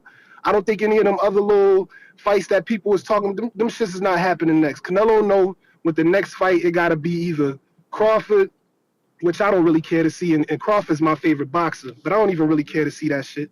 I want to see him and Benavidez fight, and I actually think he beats Benavidez too. Like I don't even think, you know what I mean? Like Benavidez is good and shit. He's a nice volume puncher and shit, but I don't think it's no real power behind that to stop this. Somebody just came away and said he gonna stop Canelo. Like yo, is you crazy? Come on, this Canelo have a little bit more respect, bro. Never been stopped, and like you said before, he never stopped. He didn't stop Caleb Plant. You know what I mean? And granted, Caleb Plant is a crafty fighter. You know what I mean? But Canelo stopped his crafty ass. You know what I'm saying? And you got to give respect where respect is due. You know what I mean? If Benavidez couldn't do what he needed to do to put Caleb Plant on his ass, what make you think he going to stop or get a referee to stop? No referee is even, if Canelo tell a referee don't stop the fight, they're not stopping the fight. You know what I mean? This Canelo we talking about. You know what I mean? Like, this referees, everybody just got too much respect for Canelo's going out on his own shield. I don't see it getting stopped unless it's getting brutal. And nobody going to brutalize Canelo Alvarez. That's crazy talk. You know what I'm saying? That's absolutely nuts. You know what I'm saying? I got more respect for Canelo than that. And he got a whole country behind him. You know what I mean? Yeah, he want that money because he got a whole country. People said John Ryder fight wasn't going to do shit. Man, that shit look like, that shit look like it was a war going on out there, dog. There's so many people out there at the John Ryder fight. It was just so many people at the Mungaya fight. People said nobody was watching it. Oh, ain't nobody watching it. Nobody going to that shit. Shit was packed out. It was packed out. You know what I mean? But, you know, that's just my point, man. I got a little bit more respect for Canelo. The man don't want to. He know he not getting 200 M's for that shit. But he's setting a negotiation. He's setting a negotiation high. He want a bag for that fight. And I don't blame him for wanting the bag for that fight. You know what I mean? That's my call, man. Y'all fellas take it easy. Appreciate you, Mozzie. You the man. Sure. We got a couple super chats we got to catch up on. Is that Amin? Did you jump on? I ain't see. No, that's just you and your background noise, Marcos. I don't have any background noise. Sure you do. No, I don't. Sure. There's literally nothing in the background. Sure. We hear it, but you don't for some reason. One lump sum, $2. She was finna spill the tea. We need that name. Yeah. I mean, but the bigger story was that the president of the league kicked her out the league. The president of Misfits kicked her out of Misfits because she broke up with whoever she was dating. That's fucking wild. Women go through some shit. Machine Gun Matt Garcia's $2. Shout out to Loma Cambosis. Yeah, it's funny that you say that because yesterday's previews and prediction, no one called in to preview and predict.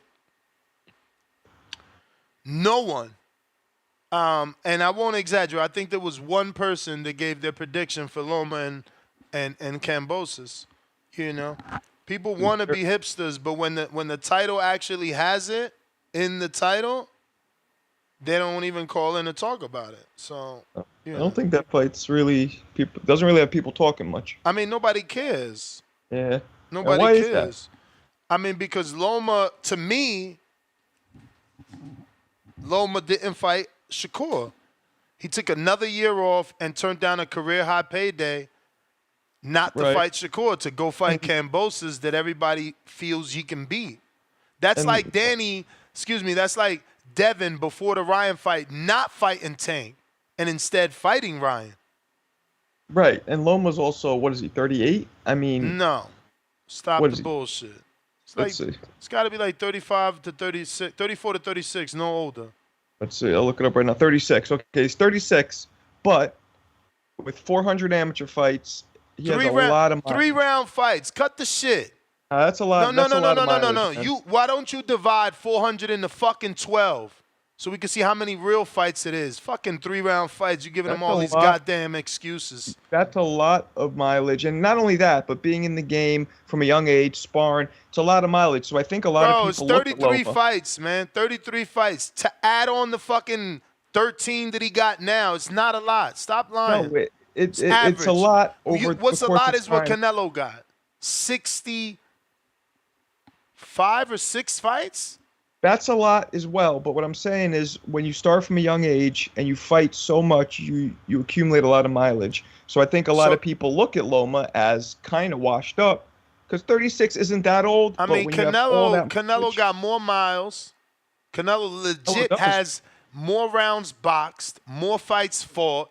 Canelo does, yeah. And ain't nobody saying he done. Yeah, but for some reason, I feel like the consensus is that people feel like Loma's old and done.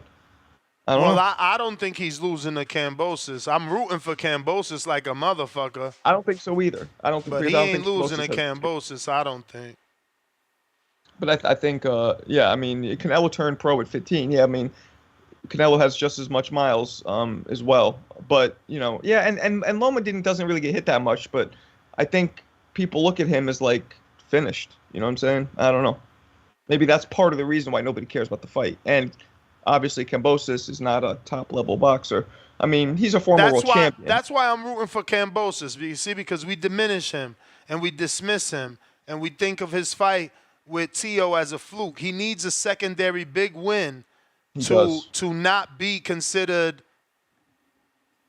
you know, a nobody. No, I agree. He only has that one win. Can he do it though? I don't think he can. He only has that one win on a high level. You still got to give him credit for the Walsh Mayweather. We got JXV, $2. Everyone can ask for what they want, but not Nello. Man, not if you fucking being unrealistic, man. Get your ass out of here, you protector. Julio Guzman, shout out for the $10. Raising these athletes' price ranges will only hurt the consumer and encourage more illegal streaming. Bad enough we get pay-per-view events that should be free on TV, let alone pay-per-view events every goddamn month. Then you got these cronies talking about, oh, he can't ask for what he wants. Like it ain't you that's going to pay for it, silly Billy. JXV back with another one. The price went up when David Benavidez and Dad talked a lot of shit, laughing out loud. You can tell he's a Canelo stan. He don't care. It's like, yo, as long as Canelo goes down in history as the most, you know, richest fighter and he had the highest price pay-per-view. Like, you guys are weird. Raymond, $5. That's why I rock with you, Ness. Everybody making excuses for him. He trying to get more money. You a Canelo fan telling people the truth. The man ducking.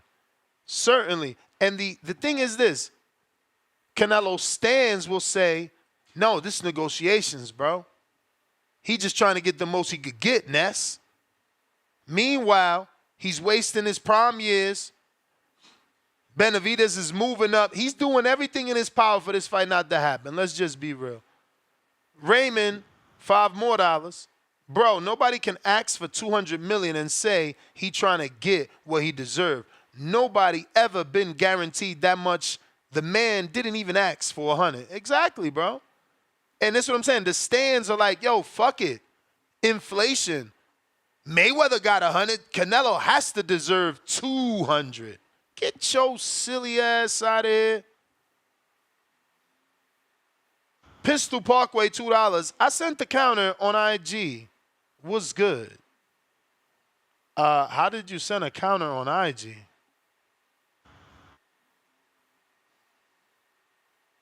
I have zero clue what you mean, my friend. Send me a screenshot of what you talking about. But I got New York Bullet with the $2 cash app. I wonder how much he wanted for Makabu. Laugh out loud. Exactly. He only wants money when it's a threat. Makabu, they was about to jump up there and do that. They want to ask for $200 million. New York Giants for life, $5. Ness, you made a good point when those pay-per-views go up to 150, 175 or more for the Canelo fight. It will be Fire Stick City for a lot of people. Oh, yeah. I'm not paying $100. Not 100, not 125, and definitely not no 200. Fuck out of here. I'm done being nice. They ain't even nice to me. I sit here and tell y'all to buy their pay-per-views and they make it difficult for me to interview their fighters. Fuck that. This motherfucker get 200 mil and they put this shit at 150. Anything above the normal rate, I'm not paying. Just catch me at a bar, catch me doing a fight party, I'm not paying. And I don't recommend you pay. Don't be stupid. You better get with your family and y'all all watch that shit on one television. If they think they smart, we got to be smarter. John Destruction, $5. Why are you guys still talking about Canelo when that bum, Benavidez, is about to be get exposed by Vazdeck, then his career is over from there. Laughing out loud 6 times. No, you just a Canelo stan praying on his downfall. Pray and pray on my downfall. Pray and pray on my down. Yeah. Get that Biggie song out your head, you hater. One lump sum, $2. Canelo a coward? Dudes don't even fight each other. Oh, yeah? Because I could swear Benavidez did exactly what Canelo asked him to do. He fought everybody. He's the cream of the crop that stood on top. Canelo's the one going back on his words. You dudes just stands. He said, let them fight each other and I fight the winner. What happened? Benavidez not only fought Plant, but fucking Demetrius. Took care of both of Canelo's, right? Common opponent and the dude that was stalking Canelo. I took care of that for you. You still don't want to fight me. You out here fighting Munguia. Fuck out of here. Joseph, $2. Don't want to fight. Give up the belts. It's simple. True. Carlos, Delano County, Counterpunch. What up? Good morning. Buenos dias. Hey guys. First thing, I think this fight, hopefully it does happen because the Mayweather and Pacquiao was fucking way too late. The only reason why I don't want him to get the 200 million. Fuck all that. That money does not feed me. I actually want to go see the fucking fight. If Turkey gets it, it's going to be over there. I'm not going to be able to see it. If it's 150 on the pay-per-view, fuck, this one that just passed was like 90 plus the $30 a month on the zone that I'm paying regularly. So it's not even that far off. And third of all, David Benavidez is fucking Chavez Jr. who could suck down to weight. That's all he is. I doesn't get my fucking dick hard. Gabriel, Porky Medina, Boo Boo, Plant. His talent is just a big dude who can suck down the weight. That's it. That's why he only fights one time a year. So why the fuck does he want 200 million then? If this dude is nothing, why does he want a career high payday? Because he's just throwing a fucking crazy number. Because he's a rich dude who wants more fucking money. That's all it is. He's scared. I don't give a fuck because I'm not gonna pay him. He's scared. That's what it is. Ain't nothing else. You just said it. David nothing. I think he's annoyed. I think he's annoyed because they always ask him. It's like, what now? What now? What other fighter? What other fighter? And then you're like, fuck, dude. You motherfuckers are like dolphins, man. Just what else? I wish David had a better resume too. You a fighter. You a fighter. We want you to fight. 5 months to take 168. He takes 5 months to make 168. You a fighter. You a fighter. We want you to fight. Like, why are you Canelo I fans calling here? I get it. Why are Canelo fans? Fights again. Why if everyone had a resume like him, it would be better. Why are Canelo fans calling in here to talk about David? It's about Canelo asking for 200. You're talking about Manny Pacquiao's resume was better. And the other dude was in 10 years that fucking weight division and had the belt once. Never unified, never got 2 belts. 10 fucking years, a decade. You know what he bothers got the belt once and lost it on the scale. You know what bothers you? So, yeah, I'm checking what homeboy does, just like everybody else should.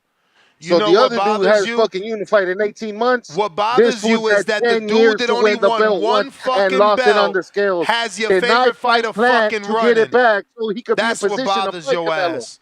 That's what bothers you. That the dude that only won one belt and don't got no accolades. 10 years. Got And did not Canelo fight running. Plant when Plant He had got the belt. Canelo running. Canelo knocked He him got out. Canelo running. Exactly. He got Canelo Exactly. running. 10 He got years, Canelo one time. running. Wow. He got Canelo I running. can't wait. Hey, and by the way, I think Munguia does a better job than Benavidez. Benavidez is going to get laid out by Canelo. He got Canelo running. He got Canelo running. You using the wrong it's cash just some app, bullshit to Brona. get more money. That's got all it is. Canelo He's a rich running. businessman. He got Canelo Everybody who running. gets to that level will ask for more money and more money and more money. They all do that He shit. got Canelo running, champ. He got Canelo running. You guys It have a is good what it one. is. God bless. Remember, 10 years, he had the belt once. Peace. Yep. And the dude that only had one belt got Canelo asking for 200 million. You can't give us a logical answer to that. He only had the belt once. He ain't got the accolades of nobody that Canelo fought, but he won 200 million for that fighter. Make that make sense. Yeah, I'm saying that he's going to get exposed. Like, you can't not give Benavidez props. Even if you think Canelo's going to beat him, you can't call him a bum and he's going to get exposed and all that. That's a little extreme. They hating, bruh. Yoko, you using the wrong cash app. Boxing Voice 1, THABOXING BOXINGVOICE number 1. You can look at the screen right now. That's the Cash App. That's the Zelle. You can use your phone to scan the QR code. This way you don't get robbed by the fakes. While we got the codes on the screen, you can use those codes to get involved in our Joe Joyce glove raffle. Here's the glove right here, autographed by Joe Joyce. We got a bunch of gloves. Don't let me forget, we're going to be doing glove giveaways every month and Kenichi Bear headphones every month. This is the black set that Marco needs with a mic attachable, detachable, so he can actually sound good when he's on the show. You can get this set. We're doing this one on my birthday, May 31st. We're giving this away. $15 to the Cash App on the screen or the Zelle on the screen. Gets you in one virtual raffle ticket. You can buy as many as you want. Then we put those names in the wheel, and we pick a winner May 31st for the Kenichi Bear Black Hibernation 5C detachable, attachable mics, headphones, right? It then makes sense the now. Joe Joyce. You're a Gemini. Now it makes sense. Then the Joe Joyce glove, $10 to the same Cash App, same Zelle, gets you in the runnings for the Joe Joyce glove. We're giving this one out Sunday. Not only is it autographed by Joe Joyce, but this is custom TBV, the Boxing Voice glove, made by who? Sabas. That's right, because all the big companies fuck with us. You know what I'm saying? So you could get that. You can get that. We got some super chats here. We got one lump sum, $2. Those dudes didn't fight GGG and not even Laura. What dudes? Because GGG never fought Laura. Laura was calling out GGG all his life. Like all his life. Y'all all ignored that Laura was stalking GGG for years. Y'all made it okay because y'all wanted GGG to beat Canelo, so you didn't want nobody else to fight him. Tony Touch, $5, celebrating his 10th super chat on a live stream. Remember the constant hugging Plant did with David? Also, Kenny Bayless saved Caleb from a KO when he separated both fighters. They prevented the KO. Excuses, man. We got Chastity Thomas. Welcome to the prospect level. RRT Boxing with Mr. A, $5. I know it was Eddie's idea, but did Canelo ever officially say Makabu was too big? Hashtag Hardin. 3 faces in clouds of Hardin smoke. No. What he did say is that was always Eddie's idea, that he never really wanted Makabu, that was Eddie Reynoso thing. Troll Beta, $20 from Sweden. No buzz for Fury Usyk either. Well, that got 8 days, right? Ain't that on the 18th? That's next Saturday, so you still got fight week. Pistol Parkway, I was high, bro. I sent it to Twitter. We Gucci. It's Mozzie from Bronx. Laugh aloud. Great show, my guy. Celebrating his 5th super chat. He says, I got George, too. I'm rooting for George. I ain't got George. That's 2 different things. But Pistol Parkway is Mozzie. I will remember that. We got Supermex, $2. Previews and predictions, but had Ryan in the title. Fuck out of here. What do you want me to do? So Marcos, because my title says Ryan tested positive for PDs, Lomachenko, Kambosos, previews and predictions, why did you not talk about Loma and Kambosos? Not you specifically, but why would you think a person didn't talk about Loma and Kambosos?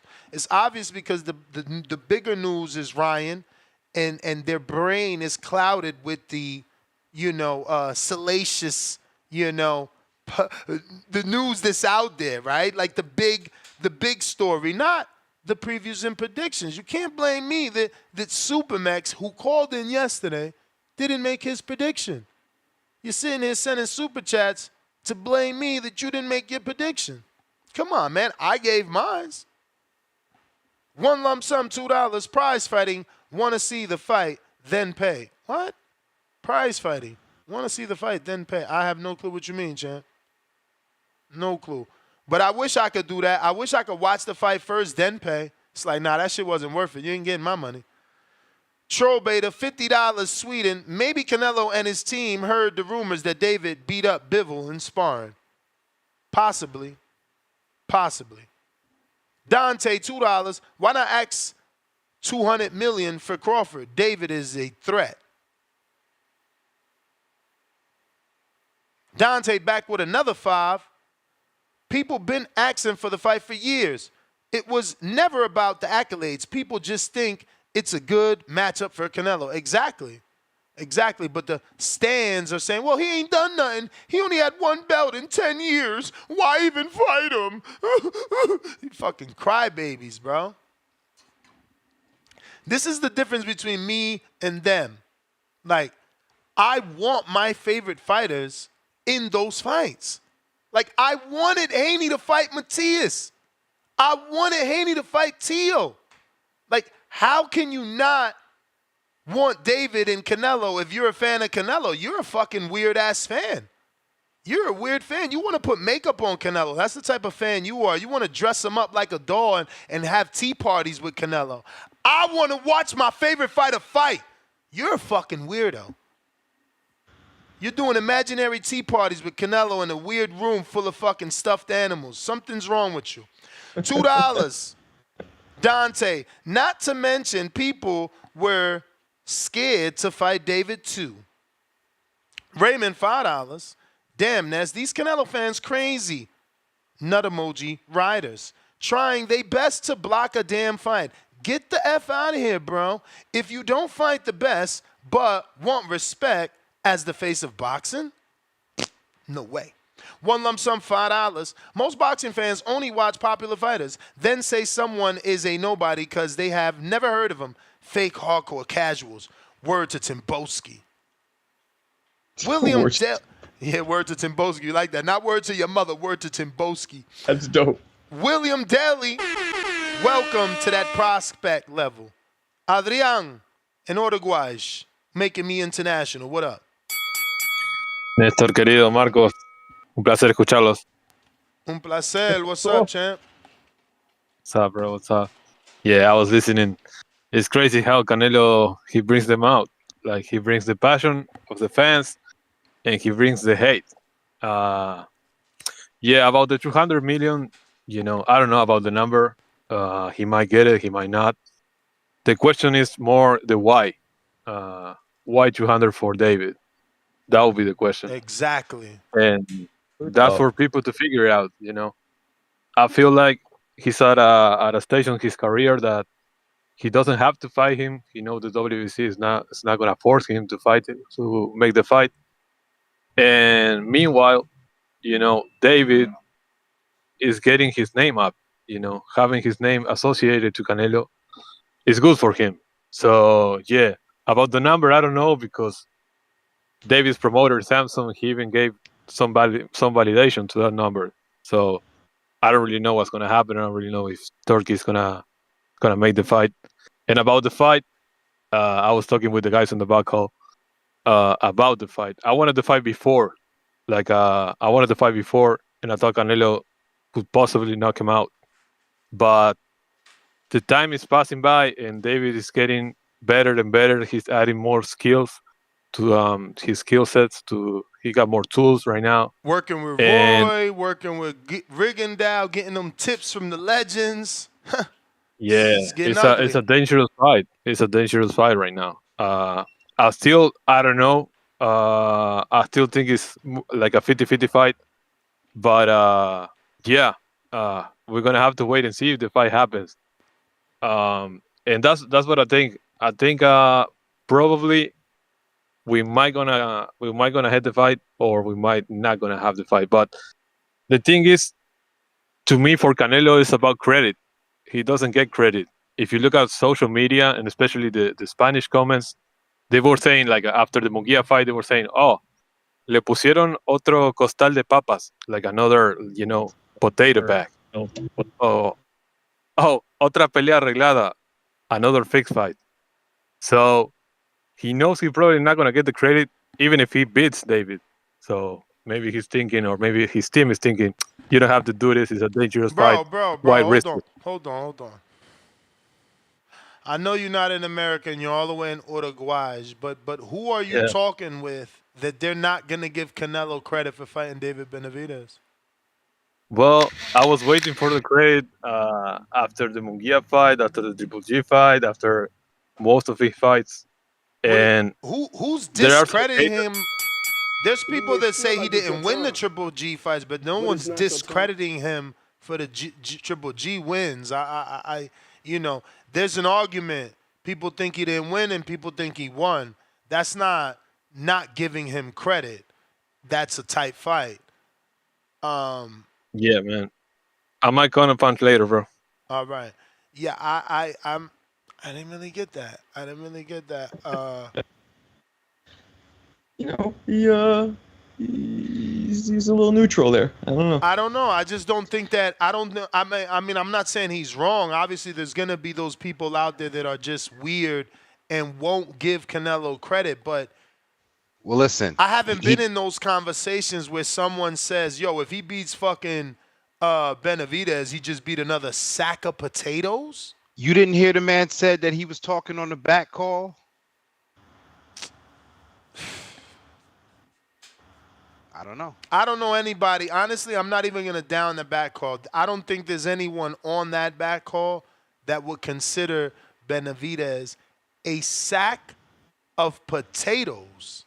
Yeah, that's goofy. Come on, bro. Like, you got to change your friends, bro.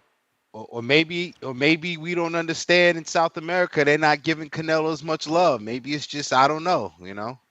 No, he seemed like he was shitting on Benavidez. That's what I'm saying. He called him Well, a he sack was of saying- potatoes. He's saying Benavidez, He's saying yeah. Benavidez would be called another sack of potatoes if Canelo beats him. Yeah, I'm like, okay. I'm like, I thought he whoa. was saying Canelo's not getting enough credit for the wins that he already has. Like nobody's Exactly. giving him credit. Exactly. Okay. He says no one's giving him credit for Triple G and all these other things. They're just gonna say he beat another sack of potatoes when he beats Benavidez. But that's not true. Exactly. Yeah, because the other guys weren't sacks of potatoes. Neither's been. That's what I'm saying. I don't know. Again, I'm not throwing shots at the back call, but he led with that statement. I'm listening closely, and the man said, but maybe I'm wrong. I don't mind being wrong. Word. I got a counterpunch from Zorro. Right before that, I want to shout out Big Bay and Optimus Prime. Both sent their $15 to get in the Kenichi Bear headphone raffle, the Hibernation 5C attachable, detachable mic. We're going to be giving this out on May 31st. That's my birthday. The Joe Joyce glove we're giving out Sunday after the Loma fight Saturday. We come back Sunday to talk boxing at 9 a.m. Eastern, 6 a.m. Pacific Standard Time, and we'll be giving that glove out end of that show. Again, if you want to get involved in those raffles, 15 for the Kenichi Bear Black Hibernation 5Cs and 10 for the Joe Joyce. We got Yoko. What up? What the hell is that? Say next you can hear me. It's windy. I got you. I bet. I was getting to the car right quick, so I don't know it's windy as fuck. Let me tell you, this nigga, you can hear me better, right? Yeah, way better. Yo, this nigga Canelo is a fucking duck. Like, we gotta call it what it is. Like, I ain't gonna lie. I gotta take my breath. Hold on, I was running. Oh, shit. Canelo's a fucking duck. David fucking Benavidez, literally, like Michael says, when he talked to him, he's respectful. When he said shit about Canelo, especially now, like, I don't never see him disrespect Canelo. Even when he said the whole shit about him dropping his balls, that wasn't even, like, disrespectful. Like, on some, like, yo, you a bitch ass nigga getting like, you know what I mean? Like, he doesn't come off that way. You know, David keeps it real, and I respect that about David. But fuck that. I think David should disrespect Canelo every day he fucking wake up. I would tag Canelo every day I wake up. Canelo, you was a fucking bitch. Every fight I fight, Canelo, you a fucking pussy. I'd make that shit a trademark. He didn't make that shit a trademark. Canelo, you a fucking pussy. You scared of me. He's running. Come on, bro. 200 million? What type of shit are we talking about, Ness? I'm glad you keeping that same energy, because that's not what these niggas do out here. You hear these Canelo stands, Ness? This shit is sad, man. Very sad. Talking about 200 million. He easily rushed the ring. He could have easily gotten the ring on Saturday, and he didn't. Easily. Walked to the ring, like, what's up, fight, you made spectacle. Marco, he was standing there, and Canelo was doing a little shit, acting like, hey, you know, if he would have got up in that ring, Eddie Reynoso would have been like, all right, it'd hit him with the tape. Ness. We was just playing. We was just playing. He was hitting with the counter forward. Tank was just playing. Come on, bro. Eddie Reynoso know. Canelo know. The whole team know. And I'm glad that David doesn't move on Canelo timing. Like, he isn't sitting there like, all right, Canelo not going to fight me. I'm going to keep trying to get this fight. That's why I don't think Boots should keep chasing Bud. Like, shit like that. I don't think these people should move on time. And Shakur shouldn't be moving on Tank time. Like, none of these dudes should be moving on a dude timing. Like, they talking about Shakur should sign the PBC and wait for the fight. Like, who the fuck knows if Tank gonna give him the fight? Shit like that. So I'm glad David moved on with his career. Fuck Canelo. He's a fucking duck. Every fight that he need, after every fight, every fucking wake up, he need to make that shit trademark. Canelo, you a bitch. A fucking bitch. This shit's sad. Is this the biggest duck in history? It's up there. I don't know. It's the biggest duck. No, what you gonna say up there, bro? Riddick Bowe and Lennox Lewis is up there. Riddick Bowe's was more dramatic. You know, going on camera, throwing it in the garbage, and even us New York dudes were like, man, damn. it's different because they even fought in the amateurs. Like, they knew each other. David and Canelo don't know each other. David's a whole. Yeah, Riddick Bowe got knocked out. That's what made it worse. Hey, let me say this right quick too. The pound shit was Marco is very, very telling. And I'm gonna let y'all rock, but that's very, very telling. He only bring this much fast. That's what this is about. Very telling. I'm out though. But that's what's baffling. I mean, how is it about pounds when it comes to Benavidez when you already fought at 175 with two other motherfuckers? So I need clarity. Because of the Bivol fight. I need he saw that size made a difference. And that's what I need. Tell me. Tell the public.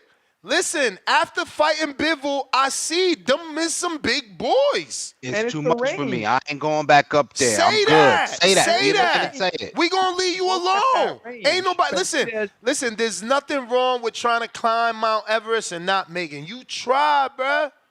Okay, tell us that. But stop acting like it's not that. I got a serious question, though. When we saw the performance of Canelo against Munguia, we saw what, kind of like, brazen youth, I'd like to call it, a little bit of stupidity and inexperience. You see, it only carries you, so far. And I'm saying to myself, if that was Munguia against Canelo, what reason do I have to believe that Berlanga stands a chance against Canelo? And that's just my question. I don't know is it rhetorical or not, but just if why would anybody think Berlanga has a chance such that, I guess to say Canelo would continue to avoid Benavidez. I don't know, man. I don't get it. I can't make sense of it at all. The excuse of he's holding out for more money, it just don't make sense anymore. But I got Ant on Twitter. Counterpunch.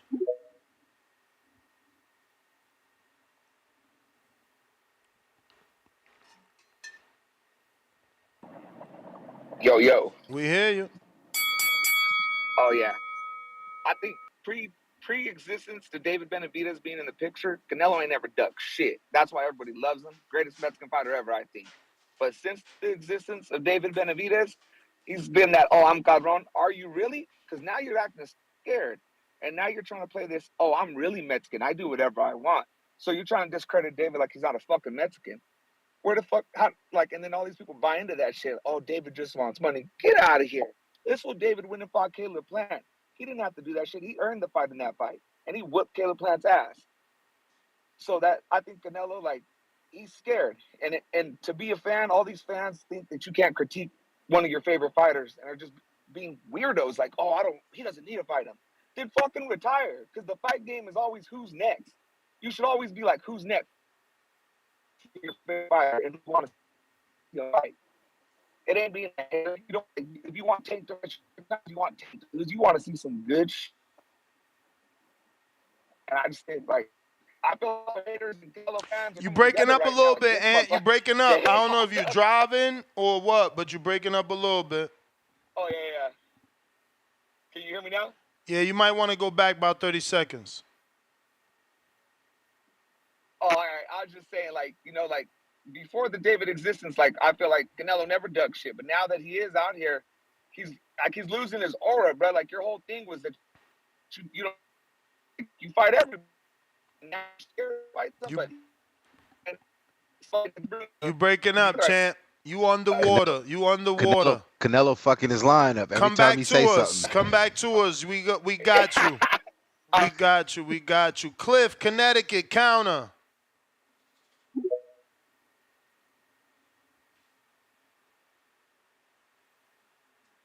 Hey, yo, Ness. Yo. Like all three of y'all, Marco, everybody. What do y'all mean when y'all say if he tell you David's too big, like then you'll let him off the hook? Just say that, like. Yeah, because he's not a natural 68, right? So if he feels like, yo, I went up to 75, they just too big for me. They just too big. He gonna have to drop them belts though. You know what I'm saying? But we get that. We get that. You don't belong there. You was challenging yourself. Yeah, but Benavidez is 68 still, so he knows he would get shipped. Yeah, that's what I'm saying, Marco. That's what I'm about. Yeah, but he ain't 68 no more, man. He at 75, man. He ain't Now 68 no more. And his people's been saying he could make 68 because they've been wanting the Canelo fight so bad. That's all. They saying they could come back down, but that's exactly what Canelo wants, to have him drink, man. Some bullshit. So what's the problem then? If y'all both got to weigh in at 68, however much he can balloon up. Bro, because you made him go up to fight your mans. That's they mans. They fucking rock with Vazde. They made him go up. They offered that fight. That's probably all part of the fucking plan to make the man go up, make him have to lose more weight coming back down, bruh. Can't you see this shit? How is it a coincidence that Eddie Reynoso trains and manages the motherfucker that the Benavidez is moving up to 75 for? Bro, this shit hella strategic. Hella strategic. Because Canelo could easily employ a rehydration clause. Then boom, problem solved. You're on the same playing field. Fight.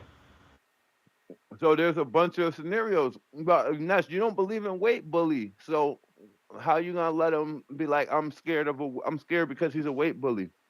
You can make the weight. You can make the weight. It's not like they gonna weigh in that he wants to fight him at 75. He want to fight him at 68.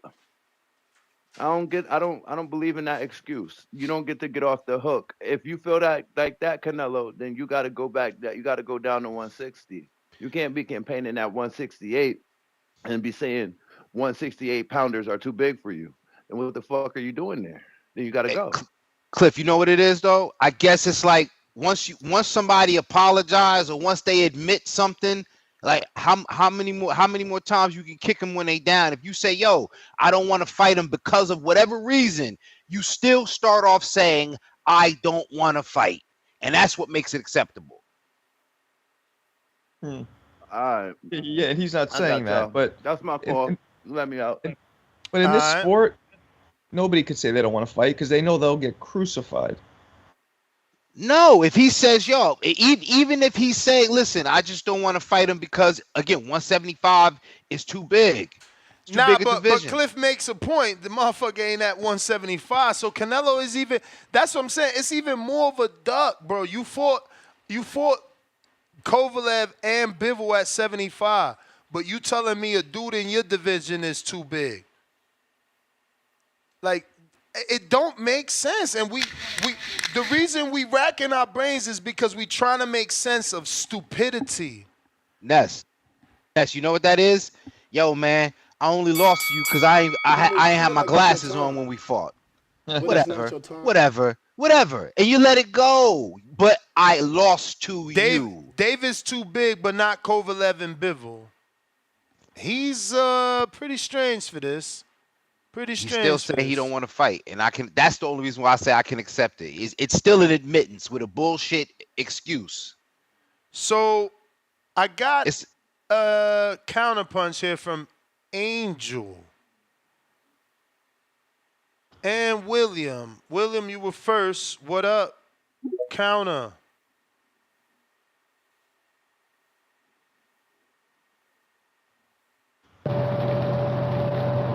Hello? Hello?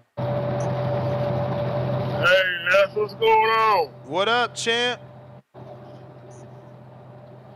Hey man, I'm just letting it be known that Canelo has gotten to the level to where he can do whatever he want to do. I know people ain't gonna like it, but I mean, hey, he is the face of boxing, and that's just the reality of it. You know what I mean? But to be honest with you, I think he is gonna fight David Benavidez. I don't think it's gonna be right away, but he's gonna fight him. But, probably later on down the road. But I think a lot of the hardcores are not gonna like that. But he's gonna fight David Benavidez, and when it comes out, it's gonna surprise everybody. That's what I think Canelo's gonna do. You know what I mean? So, and yeah, these next couple of weeks, you know what I'm saying? The next couple of weeks, it's gonna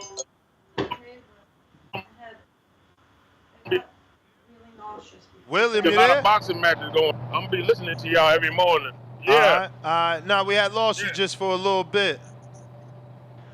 Oh yeah. I was just saying, Canelo is at a point where he can do whatever he want to do. You know what I mean? He could, he's at a point where he could, make his own decisions and everything. But I think that he's gonna fight David Benavidez down the line. I think he is gonna fight him. You know what I mean? I just don't think he's gonna fight him when the hardcores want him to fight him. He's gonna fight him during, when he sees his time to fight him. You know what I mean? But he's gonna fight David Benavidez. You know what I mean? He's just gonna, he just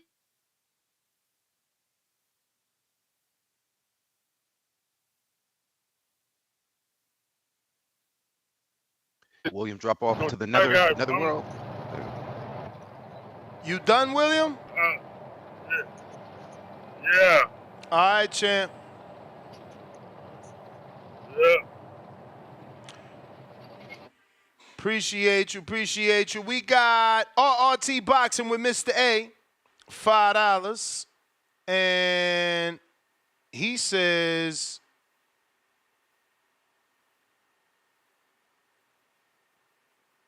since Crawford is only small guy and he gets no credit for beating him, pay Canelo $300 for that fight. Huh? Hashtag Hardin, 3 faces in clouds of Hardin smoke. One lump sum, $5, $200 for David, because that's what people are begging for. So if you want to see, then pay him. Or else. It don't matter to Canelo either way. He's set. He's golden. Cruz, $2. Nelo's biggest duck ever. That's why he ain't the GOAT of Mexico. Tone Deaf, $2. Canelo fight someone that don't kiss your ass. Kentrell, $5. Ness, I thought you said she lived in the UK. I told you about it. I moved to the UK. I was trying to go to her fight in the UK. Great show. Well, it is going to be in the UK. Check her page. Fight is in the UK. She trains in New York. One lump sum, $2. According to y'all, Floyd ducked 2, right or wrong? Well, he didn't fight Paul Williams or Margarito. But for Margarito, there was an official offer. For Paul Williams, there was no offer. For Margarito, I think it was $8 million. I think that could be Google. Maybe I'm wrong. I don't know. Dante, $2 more. Salute. If Canelo gets 200 M's, how much is David getting? I hope Turkey Al-Sheikh gives him more than the 5. Like 5, yeah. I hope he gets more than that original 5 that he was getting in the 60 to 5 or was it 55, 60 million contract, some shit. We got EJ, $2. King Amin with the smoke machine. Fire emoji. Join emoji. Face with Hardin smoke coming out the nose emoji. You done know. William with the counterpunch. We got you. One lump sum, $2 more. Ray Robinson duck Charlie Burley. He too dangerous. Angel counterpunch on Twitter.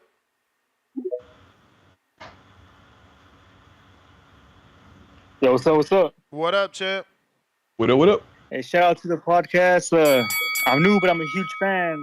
I work graveyard, so listening helps me get through the night. So appreciate keeping me entertained. But Appreciate you, man. Salute, brother. on the Salute. topic, yeah, I'm a huge Canelo fan, but I think right now Benavidez beats him. You know, he's too young, too fast, too big, puts too much big? pressure. Yeah, he's big, man. I think Canelo has a better chance with Crawford, but the people want Benavidez, so I say let's get Canelo paid. We're in 2024. Inflation is crazy. You know, Canelo he deserves the money, and he's the face of boxing. So I say let's get him paid. You must get a cut, Angel.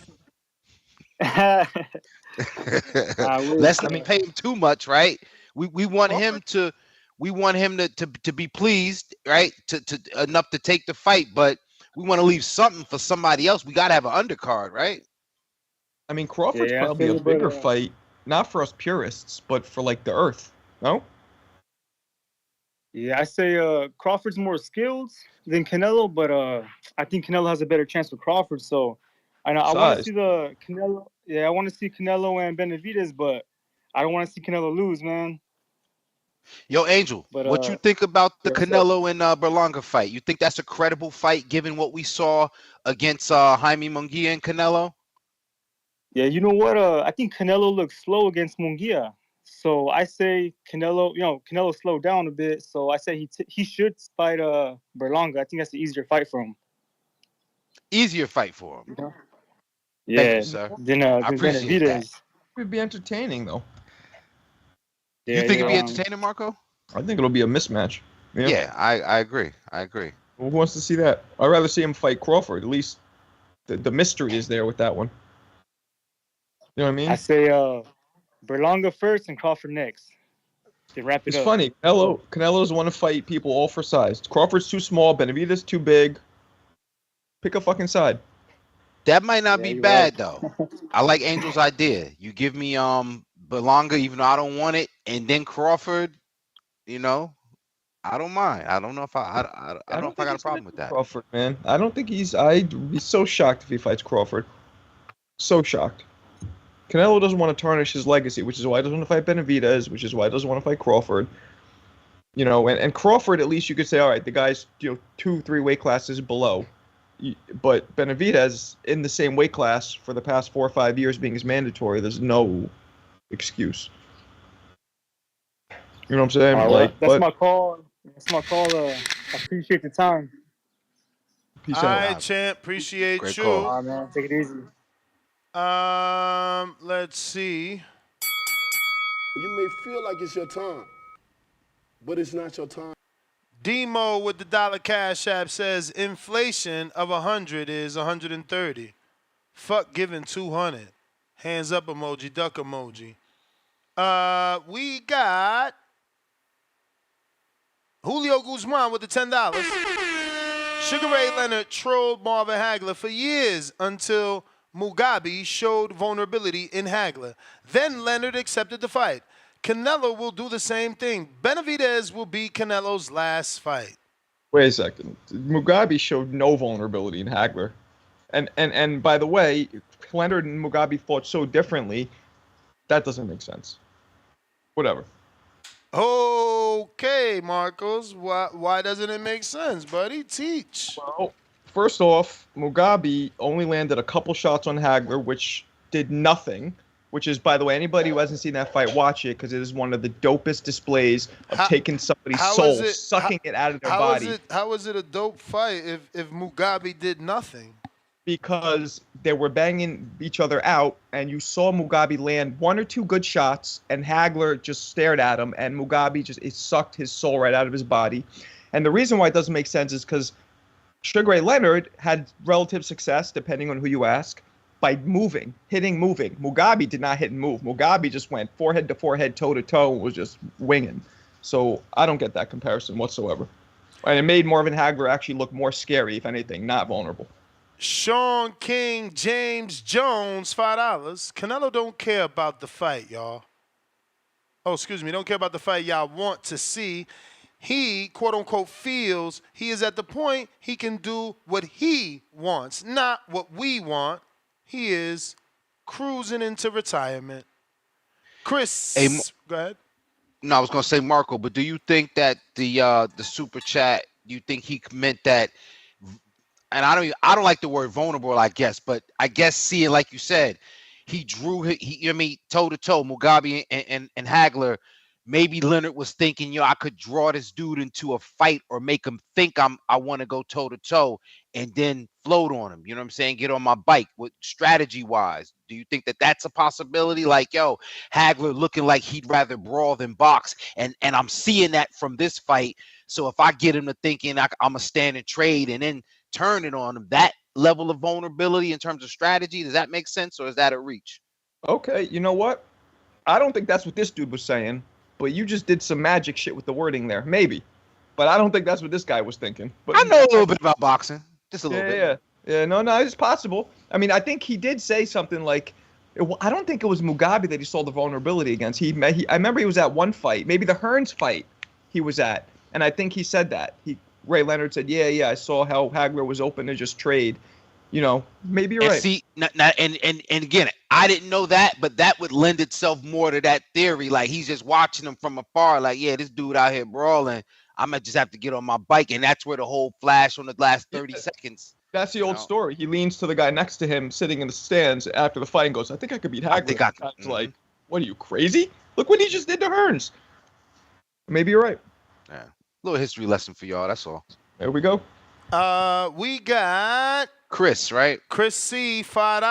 Canelo versus Bud, Benavidez versus Bivol, or Better Beef. They both win. Can they fight at a catch weight of 170 for 200 mil, undisputed versus undisputed for all the belts? Well, that's certainly what Benavidez told me when I went to see him in Miami, that he looks to fight the winner of Better Beef Bivol and then fight Canelo at a catch weight for all the belts, for double undisputed. We got Raymond, $5. This is the only sport the best can be defended and have people saying he can do what he wants. If this was the NBA, he would be trashed on ESPN. Exactly.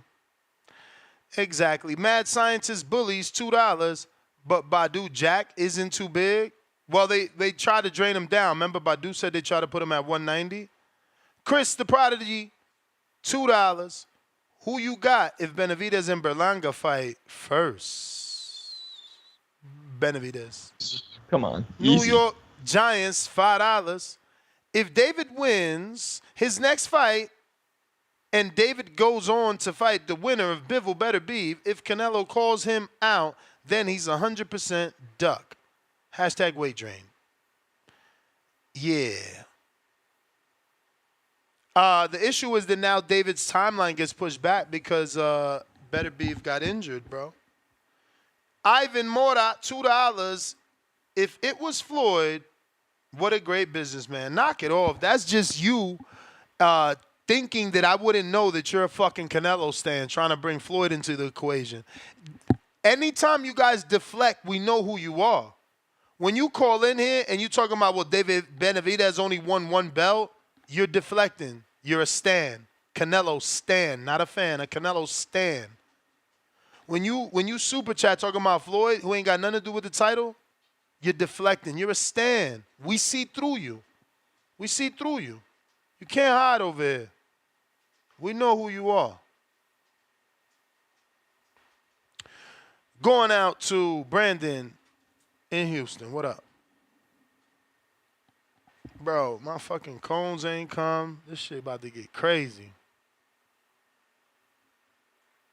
You might want to jump on these hemp wraps, man. I done found new life in these things, man. I don't like that. It should take the taste, B. Hemp? Yeah. It's too thick. These is made out of hemp, but this hemp paper, you talking about them wraps, it be thick. You know it's thick. Nah, this is it's thin. They even try to make it look like it's tobacco for you to make you feel like you still out there. Nah, bro, they trying to fool you. I'm good. Papers only. Yeah. No, I got hella rolling papers for days like this. I'm shocked that I gotta get to that, man. I jab my son. Brandon, where you at, man?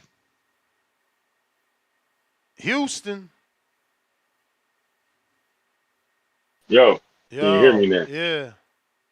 Man, you know what, Ness? I want to welcome you to the right side of history. You know what I'm saying? I feel like, it took you long enough. We've had some epic battles on this very topic, but it seemed like you come around and realize what I've been saying for about 3 years. This man, he don't want to fight. This the same man who offered a fight to Badu Jack at cruiserweight, with a catch weight and a rehydration clause. And Badu had a belt. Was he asking for 200 million for that fight? No. Makabu, no. Terrence Crawford, who brings more to the table than David Benavidez in every aspect, as far as accolades. He says he's too small. But, that fight is somehow in play with Turkey. You think he wants 200 million for Bud? Who brings more to the table than Benavidez? Because that's his go-to, And Canelo says, oh, well, all he brings on the night of the fight is 20 more pounds. Or is Canelo insinuating that he himself is not going to rehydrate to a higher weight and David's going to outweigh him still by 3? Like, what is he saying? Like, what did Canelo, he going to come in at 168 on the dot on fight night, Canelo? That's what you're going to do? For you to say David's going to outweigh you by 20 pounds? Like, bro, the time is running out, man. It's crazy, man. He probably got moles in the camp. You can't put that past him. We learned last year that shit is real. So he probably got somebody in his camp telling him how much he weigh on fight night.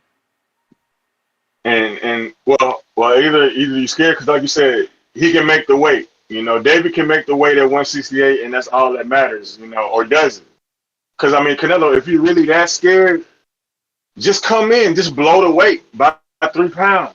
Just blow the weight by 3 pounds. Come in, and put a little bit of steroids in your system, and you beat David. You'll still get credit for it, man. Don't worry about it. You see how it goes. So if you're that scared, just do that. People love it. People like that apparently. So just come in overweight. Don't make the weight. Blow the weight. Pay the fine. You should get a little Ostarine, a little Clenbuterol or something, and do what you got to do to get the win. You'll get credit for it, bro. Trust me. But that's like Tree say. That's neither here nor there. My thing is David Benavidez. I don't know, bro. I've been championing David, and I think that this guy don't want to fight. He wants a career high payday for a man he says brings nothing to the table. Make that make sense. You said Jaime deserved to fight more. You made 35 million for Jaime, who you said deserved to fight more. Jaime has never won a title at 168. But you want 5 times that amount to fight a man with no belt, who you say brings nothing to the table. It makes no sense. And it will never make sense to Canelo fans trying to explain why it makes sense. It don't make sense. You can't make it make sense. You got to look yourself in the mirror and say, Canelo don't want to fight this man, and stop making excuses. Stop. Cut the shit, man. The sanctioning bodies, they're at fault as well. Because if I'm David and I beat Vosdick and the WBC tells me I got 10 days to make a decision, I'm gonna, even if I'm lying, I'm gonna tell them I'm going back down to 68. Now what? Now what y'all gonna do? Like, I'm not gonna fight in the next few months anyway. I'm gonna lie to them and tell them, yes, I'm coming back down to 68. Now what next, WBC? So we're gonna see what happens. I hope David, David's gonna beat the shit out of Vosdick, and then we're gonna make a decision and say, we're coming back down to 68. Now it's on you now, WBC. Are you gonna strip him, or are you gonna order the fight? Because you've been holding out long enough. You've been lying. You said if Benavidez beat Plant, he's the mandatory. Then you lied again. If Benavidez beats Andre, he's the mandatory. March came and went, and you try to put it on him and say, we don't know if he's gonna stay at the weight or go up. That don't matter. Just do what you said he was gonna do. Just do what you said you were gonna do. But boxing is corrupt. We know how it is. And it's very frustrating for a person who is a big fan of Benavidez. That's my favorite fighter. I've been calling in for years about this shit. It is what it is. Like Gio say, man, hey, we'll see what happens next. But I'm not encouraged. Canelo don't want to fight. He letting y'all know 200 million. He won a career high payday for a man who don't bring nothing to the table. Just keep that in mind. That's my call. All right, champ. All right. We going to calls on. Hold on a minute. You good, champ? What you been smoking on? Who you been smoking with? Julio Guzman, $2. I need to call to debate Marco. He's contradicting. Tone Deaf, $2. Bring it. Bud is still Bud is not bromanced by Canelo. Just 3-time undisputed. One lump sum, $2. But ESPN calls LaFraud the GOAT, the coach killer. I don't know what the hell that is. Are you talking about LeBron? It's all LeBron. Charles, $5 on that prospect level. This Canelo Benavidez fight is exhausting. Just make Benavidez Morel already. That fight is straight fire. Fireworks emoji, fire emoji, and would arguably be more competitive.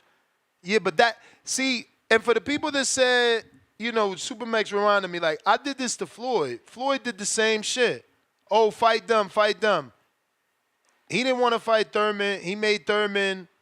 He put the Earl Spence roadblock. Canelo doing the same shit. Now you got these dudes talking about, fight Morel. Like, why should Benavidez look back? Benavidez has been looking forward to Canelo, and now y'all want him to fight Morel. Julio Guzman, $5. That's what I'm saying, bro, regarding Hagler Leonard. I know my boxing. Quote, unquote, this guy has a name. Respect. We going to People's Champ.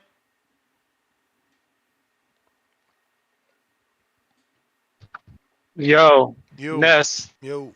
King and an exit, the big homie, Marco. What's going on, fellas? What's going on, People's Champ? Hey, let me premise my statement by saying I agree with everything you guys are saying. I don't condone this shit. As a Canelo fan, I'm a Canelo fan. I'm not a Canelo stan. I'm a Canelo fan. I don't condone anything. But for entertainment purposes, I would like to play devil's advocate just for entertainment of this show because I feel like we all agreeing and the show's getting kind of stale. First, when we say David isn't a big draw, aren't we kind of contradicting ourselves in a way? Because we say this, we want this fight super duper bad, but in the same breath we saying, but he ain't a big draw, he don't sell. Ain't we kind of giving Canelo some bail not to make this fight when we do that? No, because they giving him his guarantee. He getting what he want. He getting his $55 million. They offered him $60 million. What are we talking about? That's why we give you a guarantee, so you ain't got to worry about the pay-per-view buys. I'm saying when he avoided guys like Charlo and Andre, boxing's favorite redheaded stepchild, for these same reasons, we didn't bat an eye. You justified the shit then. So what's the difference between him not fighting them for being no draw, having no draw power, to this guy not having any draw power? He wasn't getting no $55 million, $60 million for Charlo, bruh. Hey, Brandon, let me give you an analogy. Whether you getting paid to perform at Madison Square Garden or whether you getting paid to perform at somebody's bar mitzvah, if somebody paying you $500,000, do you give a shit how the crowd react? Do you give a shit who shows up? Right? Absolutely not. That's the difference. If he's being guaranteed 55 and they say, don't worry about how much the fight sell, just show up and take this money. You can't wiggle out of that because it ain't worried about, but who gonna be there? You gonna have the right lights, you know what I'm saying? It don't matter. He gotta take the fight. That's all I'm saying. I agree. Like I said, I'm just playing devil's advocate. I think I'm contrary to you guys though. I think this fight is gonna eventually happen. I see it happening Cinco de Mayo next year, 2025 Cinco de Mayo. I think Canelo fights Berlanga next. He fights Bud in December. Okay. I can see David fighting Vosdick next. Maybe better be even Bivol winner, or a David Morrell end of the year, and that'll set up the Cinco de Mayo fight with David. And hell, man, who's to say it won't be boxing's first $250 million fight where the guarantee is 200 million for Canelo, 50 million for David? Maybe it'll be some groundbreaking shit like that by Turkey Al-Sheikh paying these guys huge, huge money. If it's this You may big fight feel that like we it's your all time, want to That's the see. only way. That's what I'm but it's hoping not your anyway. time. That's That's the what I'm hoping anyway. But that's my comment. I'll let you get to some other guys. that's the only way Yo, I'm accepting Canelo receiving 200 million. If they gonna give David 50, but I was gonna ask him too, because Angel said the same thing, and that's the only way I can accept not fighting David Benavidez. I'll take Berlanga, even though I think it's a terrible fight, if I get Bud Crawford. And then, if down the line him and David fight or don't fight, it'll either just it's be, as Marco unfair. professed, the biggest duck in history, It's or unfair, man. It's just unfair because Bud has put himself in a situation now where he's forcing the fight fans to choose. And look, you like, well, if I get Belonga and Bud, I'm all right if I don't get David. And it shouldn't be like that. David is first in line. It's not fair. They keep putting these other dudes in front of him. They just put Jaime in front of him. Now they putting Berlanga in front of him. And now we talking about Terrence in front of him. Like, no, that's God David's damn. fault then. That's Nah. Listen, just remember what happened on to Google about that lady's channel that got took down. Y'all do y'all research, man. Y'all can't keep poking at a motherfucker. Because when he come with that motherfucking thing and let everybody have it, because what do you do with your frustration? You understand? Like, what if he smacked Mauricio? It's like, how many motherfuckers is in front of me, bruh? Like, yo, what but if listen, I go zap you to start throwing stools then? Like, I don't understand what they want. They want you to be this champion, represent this green and gold, act like you a gentleman, but they doing you dirty. Like, Devin Haney just got ordered to fight Sandor. So it's like you pick and choose which divisions you react at. When you gonna order Canelo to fight motherfucking Benavidez? yo, man, I hear you. Devin is going through some legal shit, but we gonna order him to fight. Canelo ain't doing nothing. He does what he wants. We ain't gonna order him to fight. But what about Shit Turkey? Like, broken. The game's broken, man. The game is broken. You kind of like punked, like putting that much money out. It's like, yeah, he has money, but doesn't mean he has to get punked. That's a lot of money. You don't think he feels that way? Like, fuck you, 200. Fuck you. I mean, I hope he feels that way. I hope he actually comes out and says in the next interview, like, I know I don't normally curse, but Canelo, fuck you. That's what I'm saying. It's like Tank goes, give me 2 Maseratis. He goes, yeah, I'll give you 2 gloves. He should tell Canelo, 200,000. How about I give you 200,000 or 200 million? Excuse me. How about I give you 200,000? Like, get out of here. Someone needs to bring his ass back down because he's out of control right now. Yeah, he's wilding out. Yep. But calls is on you. Punk cinnamon. Oh, he's not there. You dropped off him. Couldn't wait. All right. Calls, you there? You got busy? Okay, we going to Rafael.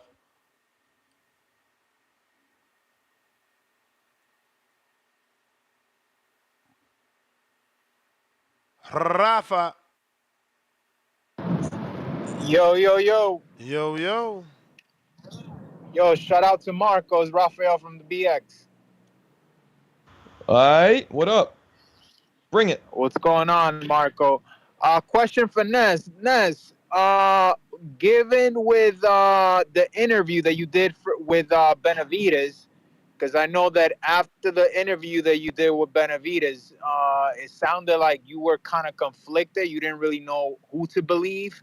You didn't really believe that those the $65 million offer was real. You felt like someone was lying. In retrospect, with what you know now, what do you think about that interview? Yeah, I mean, I don't think that – I still feel the same way. I don't know that money was real. I mean, again, they deleted this shit. No one's ever pulled Eddie Reynoso's card. He said, I dare anybody from PBC corroborate Sampson's story. It never happened. But what do you think that with PBC talking how they would kind of ruin the relationship with Canelo, because at the end of the day, Canelo is the cash cow, so you have to thread lightly around that. Yeah, again, well then, Benavidez and his father are seeing that they are not priority. If they know for a fact they had an offer, but PBC is acting like they never sent one, then they got to make their decision. I'm not trying to get into that. I'm trying to make sure that Canelo just fights this man, stop acting for 200 million. You know, uh, those dudes got to make their decisions what they gonna do in terms of managerial and promotional issues. This is my thing. This is my whole thing about it, is the fact that if David was at a higher weight class and he was at one, let's say he was let's say David was just a 175 pounder, kind of like how Better Viev is. Like, we wouldn't be having this conversation, because at the end of the day, yeah, you're asking 200 million to go up in weight class and fight a monster. Like, but the dude is in your same weight class. Like, that just doesn't really make sense. Word. And people kind of saying like, oh well, he can do whatever he wants. I can go down Canelo's resume and I can probably give him, like people kind of like to say like, oh, he fought everybody. I can give him probably three names, and like, looking at what Andre Ward had mentioned, which a lot of people gave him shit, like, all that stuff is coming out to be true, you know. But at the end of the day, we're just gonna have to see how this whole shit plays out. I feel like the boxing gods are gonna probably bless Canelo, and we might see an upset with Gosvick versus Benavidez in June, and a lot of people are gonna be surprised. So that's my call. If that happens, the Canelo fight was never meant to be. That's how I always Yep. felt. I'm on audio, various different episodes saying that. Like, if you can't keep winning till you get the fight, it wasn't meant to be. It's just that simple. If you got knocked off, you fucked up. Raphael, Yeah, the appreciate you, man. happiest man that the happiest man in that whole situation is gonna be Mauricio. Yeah, he get that 3%. Yeah, yeah. But that's my call. Shout out to Marco again. All right. Yeah, man, appreciate you. Good dude. He's always in my lives too. Al in the Bay, what do you say?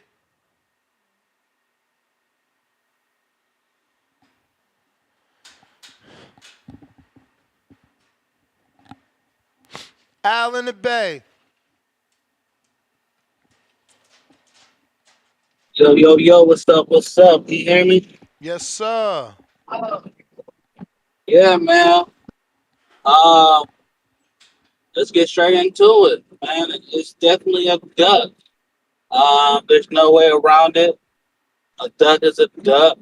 Um, I think he's scared that um, even though Benavidez don't have that one punch knockout, but I think he's scared of getting destroyed by David Benavidez. Because he's not as um, quick as he used to be, and he can't duck and dodge punches like he used to, you know. And David, he's one of those fighters. He's a pressure fighter, but if he gets you in the corner, he's just gonna let loose. Um, but you never know, you know. He might make David look like Jaime McGear, you know. So, but he's not 100% sure. And the thing with the weight is, you know, he's just trying to make that a point because, like, oh, well, if I say he's too big, my fans gonna go with that and gonna run with that. But secretly, he think he can't handle the punching power of a David Benavidez. Uh, like Jaime McGill was bigger than him, but he wasn't that much bigger than him. Uh, Bivol Bivol was way bigger than him, but he don't have the same output as David Benavidez. So, you know, so if you put Bivol body with Jaime Gia energy, you get David Benavidez. So I think that's how he's looking at it. You got a younger, more explosive, super bigger than I am fighter. He gonna try to cash out. Same with that Tank. Tank want to cash out. You may So feel he's like like, it's your oh, I time, need two Ferraris but just to it's not your talk. time. He know he ain't getting those two Ferraris. That's the bell, player. That's the bell. Calls, I see you.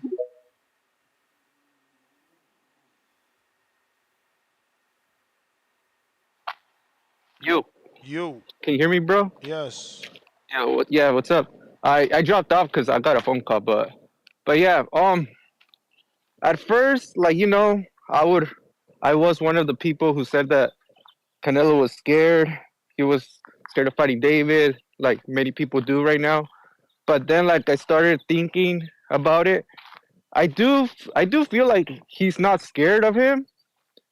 I think he's just scared that there's a big chance that he might lose. Because in his head, how he probably thinking is like, okay, if I fight this dude that the whole boxing world is like accusing me of ducking, if I go there, if I lose, then I'm just gonna get torn apart, or people are gonna start questioning my legacy. That's that's what I think that he's scared of. But people need to realize, like Canelo fans need to realize, if he loses to David or wins, it's just gonna benefit him even more. Because like 6 years from now on, like people are gonna talk about like, oh, do you guys remember when Canelo fought Triple G twice? Man, those fights were really good. And then his performance against Jacobs, his performance against Miguel Cotto. Then he fought two young lions like Jaime Munguia and David Benavidez. So it's not gonna tarnish his legacy, man. He'll probably get his rematch if he loses. And plus, like Eric Morales, he got knocked out by Danny Garcia. He lost twice to Pacquiao, and then he lost twice to Barrera, and then he got embarrassed by Zari Rahim. Is his legacy tarnished? No. Barrera, same thing. He lost twice to Junior Jones. He's got stopped by Pacquiao. Then he lost again towards Pacquiao. Then he loses to Marquez. Is his legacy tarnished? No, they're not. So if Canelo loses to David, his legacy is not gonna get tarnished, man. It's not. I do personally think David beats him. Like, I don't think Canelo he's scared of fighting David. I think he's just scared that he might. There's a big chance that he will lose, and that's what I just believe. But if he fights Edgar, if he fights Crawford, then how I see it, he's just like doing a retirement tour, like Julio Cesar Chavez did when he was like on his way out the door. But yeah, man, this is what I think. But yeah, let's think. So like, let me know what you guys think about it. You may All feel like right, it's your champ. time, Yeah, I'm not here for but it's retirement not your time. tours, nor am I here to pay for them shits. You know what I mean? Like they gotta do better than that. Yeah, I need to see a live fight, For And as far as the real. legacy thing goes, I understand, sometimes people feel like once your legacy's cemented, you can do what you want to do, but I think they move it in the wrong way.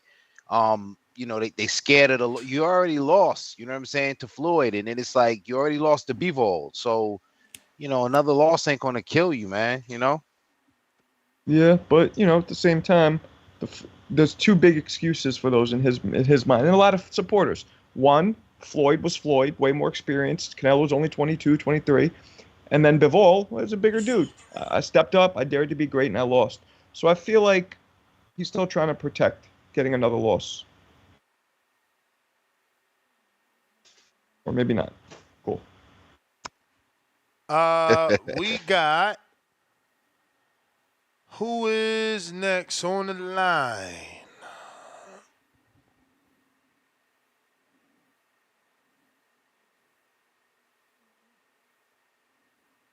Jay Swift. What up?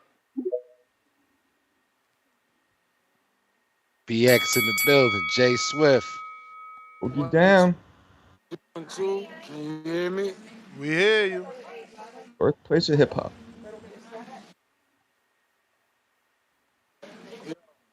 Yo. Callers are making the. How old was Canelo with You don't the got any service, Jay. We'll 5 come years back to you. Got that BX service too. C-Dub, what up? Yo, how the audio? Great. Straight up, what's up, man? Shout out TBV, smash that like button, it's free, do something with yourself. Shout out Ness, shout out Marco, shout out King, I mean, the panel. Shout out to the What up, community. man? What's good, Yo, what's yo. goody? Man, we here, man. You know what's going on, man. You know, people still, I know what it is for the Canelo fans that's protecting and deflecting this. I did the psychoanalysis. So what it is, man, they still believe in Santa Claus. And they found out Santa Claus wasn't real. They found out that Santa Claus wasn't real today. That's what they did. They found out that their warrior that they thought was the toughest, looking for the toughest fight, somebody called him out, called him outside. That everybody calling, everybody say, everybody cheering. Canelo, go beat this guy. We know you can. We know you're gonna stop him. He not nothing. He only won one belt. You know, he don't got the resume. He don't got the pedigree. So you should be able to beat him, right, Canelo? And Canelo said, "Nah, I need 200 million." And then people asking, "How is this a dope?" Well, if you do the math, you know how many pay-per-view buys they need to do? So do the math. The new way of ducking is outpricing yourself. Do the math. Like, people are not going to give this money to this dude and they can't make a profit or they can't get their money back. You got to do almost 3 million buys. And then he said, David, don't bring nothing but 25 pounds. So it's contradict. It's just all like the Canelo fans realize that the man is petrified. He realized he's going to get pummeled. And it ain't, and King, I got you. It ain't that he had a loss. You're right. This shouldn't be no issue. But he's going to lose to a Mexican now. He's going to get pummeled by a Mexican American at that. He can't walk the streets of Guadalajara. He's not going to be able to walk the streets in Guadalajara like he do now.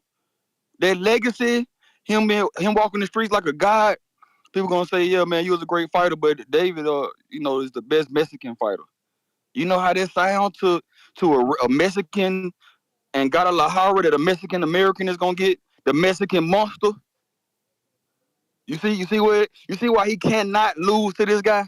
He just can't. So I hope everybody realize that he's not fighting David. Start speaking on him moving on and retirement and him vacating the belts. Talk like that. Because if you continue to squirm, you're going to be identified. Real quick, you're going to be identified. Stop squirming and say, man, Canelo need to vacate. We understand you. You first ballot Hall of Fame. You don't got to fight David. You don't, man. Don't even act like you do. Just go ahead and vacate and retire and go into the Hall of Fame. Shout out TBV. Shout out TBV. Smash the like button. It's free. Do something with yourself. You may feel like it's your time, But but it's it's not not your your time. time. That's what I keep Salute, saying. champ. Line 6, read.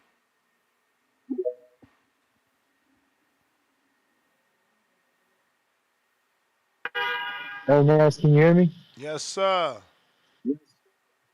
Hey, what's up, man? Hey, first off, I'm not a Canelo fan like you guys are, but I'm gonna just say this: that dude, Gary Benavidez, is way younger than that dude, way more hungry than that dude. Like, I don't know why y'all want that dude to fight that dude so much, man. I mean, Same reason it you ain't want no knock on Crawford to him. fight Boots.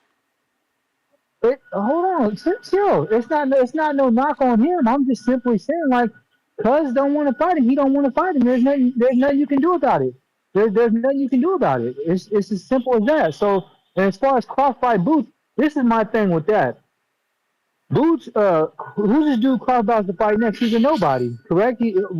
But Crawford says Boots hasn't done anything, but he don't want to fight Boots. But you'll sit here and you'll make an excuse I mean, for this dude for won his Crawford. belt. This dude actually won his belt in the ring, and he did it in 10 fights.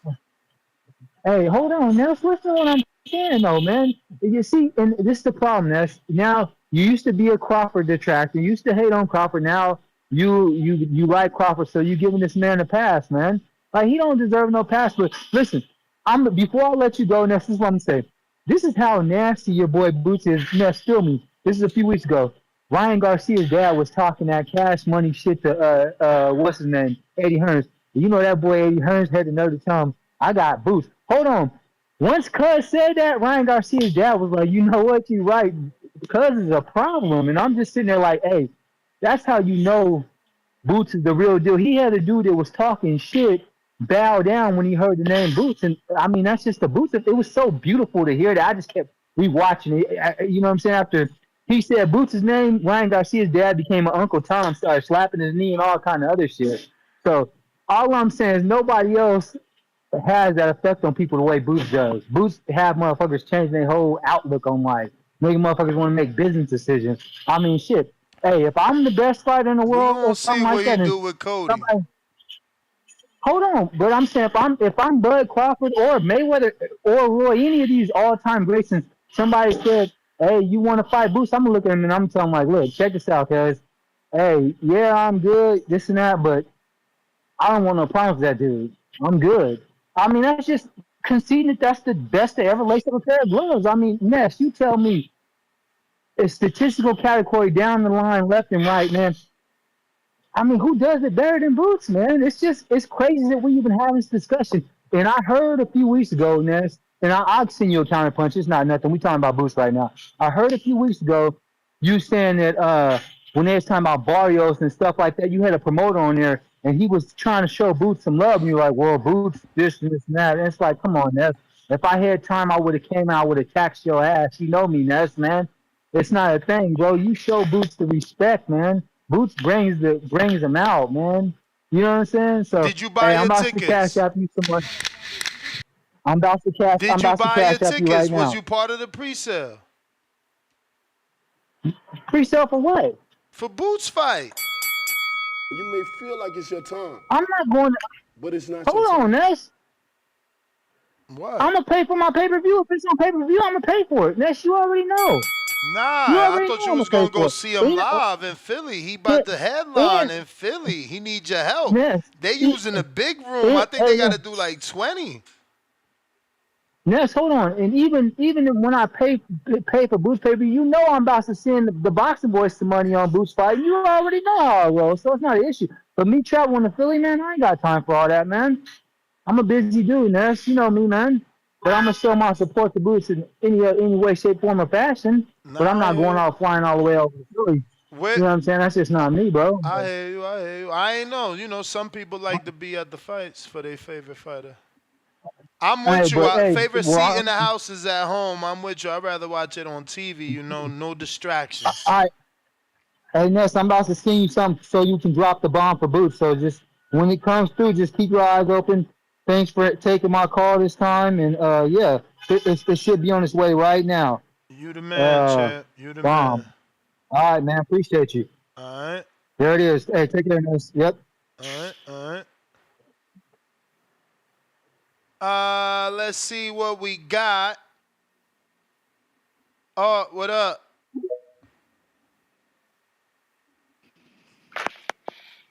What's good, Ness? Yep. Hello. But yeah, man. Canelo got to chill out, man. 'Cause it's like when he fought, before he fought Kovalev, he said Kovalev was gonna come into the ring 195 or whatever, and he ain't had no problem with that. You know what I'm saying? He made Kovalev come off like a 3 week layup, 3 weeks after he fought Yard or something, 3 4 weeks or something like that. It's just sad. It's just like if you don't want to fight him, just drop the belt. And the WBC clowns for that. Like they said, as soon as he move up, we're gonna make Berlinga the mandatory. Like, come on, man. That's why I say they need just Benavidez just need to keep making his own lane. You know what I'm saying? The people see what's going on. It's just flawed. Like the sport built on old fighters fighting younger fighters. That's what the sport built on. Yep. Like from the beginning. Sometimes the old fighters win, but most of the time the younger fighter, you know what I'm saying, if they good enough, they gonna win. So if you when the older fighter does beat the younger fighter, they just put them at like a higher pedestal, like a Ali, like a Floyd. You know what I'm saying? So it's like that's just what the sport built on. Like Canelo, you can't run from that. Like just drop the belt, but it's cool. Benavidez gonna go 175, probably finna fight B-Ball, better be winner or whatever. But it just sad because like he sent Badu Jack. They sent Badu Jack an offer, but Badu Jack bigger than Benavidez. Yeah, but they sent them off at a 190-pound catch weight. Which But was silly, still, but still though, it's but like, still, yeah. it's yeah, It's the threat it's though. still That's what I meant. I mean, yeah, that's why we know it's a duck. Cause there ain't no threat with yeah, it's like Badu in it's his eyes. crazy. The threat is with this guy, which is really, really sad. And what Benavidez need to do? He need to do one or two things. He need to when he fight Boston, he need to knock his ass out in like the first 2 rounds and embarrass Canelo, or he need to go in there and struggle and barely win. That's probably the only two ways he probably get the fight. Because he go in there, you know what I'm saying, just beat up on Boston for 9, 10 rounds. He not gonna get the fight. He gotta like really like he might need to lay down a few rounds, make himself a little vulnerable to get the fight. If I'm being honest, but it's just sad that we got to come to that, and people got to start talking about David Morrell. And I'm probably the biggest David Morrell fan on here, but you can't. This man done did all the dirty work, more dirty work than any other Canelo opponent in the last years, and he still can't get the fight. So it is what it is. That's my comment. Time to drop a few bombs for Line 6 Reed. Came through with the 50 spot. You may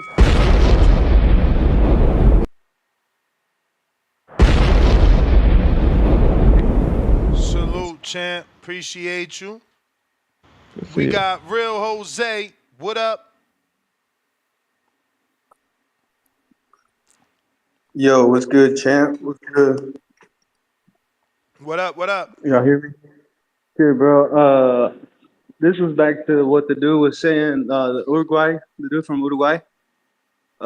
He wasn't lying, bro. I don't think he was necessarily calling the guys tomato cans or a bag of un costal, but it's true, bro. Like after the Munguia fight, I was on Facebook and I was on like the Box Azteca page popping up, all that. Basically, all the Mexican sports pages, bro. And there is a lot of dudes on there talking shit. It's like Canelo's probably hated by half the country in Mexico more than he's loved, bro. You gotta do your research on that shit so you can see it for yourself. So, and like you're saying, Munguia isn't a costal, but you know how people are, bro. Some people hate you because of what you're doing successfully outside of boxing. But shit, that was really what I was getting to. Shit, I think, I think, uh, I think Crawford should fight Berlanga and take his belt. Oh, also that dude that fucking called in, riding boots, hella hard, bro. Come on, man. This dude hasn't even had a title defense yet. Isn't he like almost 30 himself? Is he 30? No way. Nah, he's like 28. He gotta be. He's older than me, so he gotta be 28 at least. Who, Boots? So He's yeah, 26. 27, about to be 28. I 26. bet. 26. He's about to be 27 in June 26. He was born Oh, 1997. oh, so he'll be 27, and he's barely gonna have his first title defense. So I mean, come on, man. The dude gotta earn his stripes. Like you said, we gotta see how he does against Cody Crowley. Because every single fighter, bro, has their own agenda. They're chasing their own legacy. Yeah, I'm not gonna fucking. You can't expect Bud to fucking lower his standards. That's fucking stupid. But shit, that's my call, man. That's all I wanted to say. I hope y'all mean, have a good weekend. It's gonna be some good it fights. ain't about lowering standards, bro. Your mandatory's your mandatory. That's why I like Charlo. I hate that Charlo went out like that. But Yeah, Charlo, that shit that happened with him is fucked up. That Charlo, dude really. Which one, Rum Punch? Rum Punch. He set the precedent, man. He showed y'all how to be a badass. You know what I'm saying? Julian Williams was clout chasing him, trolling him, acting like he was going to duck him. Charlo Knocked him out. legit couldn't make weight. and Julian's didn't. Julian was the mandatory, and he's like, "Oh, y'all really think I'm scared of this dude? I'm gonna make this weight one last time and beat this motherfucker's ass just for y'all." And you know what, Charlo? I know a lot of us forget that, and we talk about everything else that you done did, but that's something that needs to be remembered and needs to be echoed through the boxing streets because a lot of these motherfuckers don't fight their mandatories. Floyd ain't fight Thurman. Bud ain't fight Boots. Canelo ain't fighting Benavidez. Canelo ain't fight Charlo. It shit goes on and on. And that's the biggest problem in this sport. At least if the number one contender got his shot, we'd have people fighting underneath them champion status. They'd fight because they know they going to get the championship shot. They trying to rush to get the number one. But the fact that this shit is political and not, Business side. yeah, it's political and it ain't got nothing to do with your skill. Shit Bro, is crazy. do you think Triple G Canelo 2 beats Benavidez right now? Triple G Canelo 2 beats Benavidez. Oh, you talking about Triple G from the man? That's so Yeah, I'm talking about fucking. Canelo. I'm talking about Canelo when he fought Triple G the second time, when he fought Danny Jacobs. You think that Canelo runs through Benavidez I mean, right look, now? look, look, look. I was the guy that thought Ryan could not beat Devin. I'm the guy that thinks Canelo cannot beat Benavidez. Nah, I think the old Canelo runs through Benavidez. The Canelo right now, Bro, he don't beat Benavidez, bro. Canelo ain't even fight nobody with the upper movement of Benavidez, bro. Nobody. He ain't even fight nobody that throws punches like Benavidez. Nobody. Yeah, but I'm talking about Canelo's style, the hip movement and all that shit, moving and grooving, bro. Bro, You haven't seen that in his Benavidez last does fights that. anymore. Benavidez does that, and that's my problem. That he ain't fight nobody that look like him since Floyd. Yeah, but Benavidez is flat-footed. Yeah, flat-footed, but long and tall and powerful. And who else is He's gonna, flat-footed? he's gonna Canelo. get hit. Canelo's flat-footed. They're both gonna get hit. So that's what I'm saying, man. That's such a fucking fire fight. It's just like, bro, 200 million. Like, bro, you got NFL quarterbacks asking for 200 million, but that's for a fucking 4-year deal, bro. Word. 5-year deal. Like He's that shit is cheating us. crazy. He's cheating us. I He's would cheating us. But understand. champ, that is the bell. You've been on for a hell of a minute. I gotta get to the next Yeah. caller. All right. AB, what it do? AB. Bro, I ain't roll a joint in Hey, so Nas, can you hear long, me? bro. This some bullshit, I mean. What up? What, you quit? Hear me now? Nah, I usually got cones, man. Fucking bullshit. Yeah, we hear Cones, you you, just stuffed AB. the cone. Oh, Shit, my I'm bad, my high bad. on life. Hey, morning, Marco and Ness. How y'all feeling? We good, What we up? good. What up? Cool, cool, cool. Well, first, I know you talking about a little earlier about man, a motherfucking 125 to $200 pay per view. I'd be damned if I pay that shit. I think the most I'd pay for a pay per view is $100, and that's probably the Crawford card in August. And I'm sure it won't be $100, but I would pay $100 for that card. Just the amount of talent and everything on that card is just great. And Canelo asking for 200 million to fight Benavidez. I mean, we done talked about this before. That shit is outrageous. It's not even sensible. I don't even want to keep talking about it. Honestly, he's pricing himself out like a few guys done said already. I think. I mean, what does he get around from like 35 to 50 million a fight? So like, I mean, you're trying to like triple that almost. So um, I think more of like 60 to 70 million, I guess, and not even really, man. He should get his fucking regular pay to fight this guy. It's his mandatory, and I'm tired of the ducking. I mean, I love Canelo, but we want this fight. So I think Davis should just go his own route. Like I mean, and I see that. I'm pretty sure he is. He's about to fight Vazek. Pretty sure after that he'll fight the winner of Bivol and Better Be. And then after that, he has options, man. He said he wanted to fight Zorro on your interview one time. When if he won the belt, which he did, he could fight the winner of Buatsi and Yard. Like he could fight Ja Opitaya. Like David has options. I don't want him to waste his career on chasing a guy that doesn't even want to fucking fight him. So yeah, that's what I wanted to touch on that, and that's pretty much it. And that's shout out TBV, shout out the businessman Keyshawn Davis, shout out the Savage Ray Savage, and yep, have a good one. That's and you too, Marco.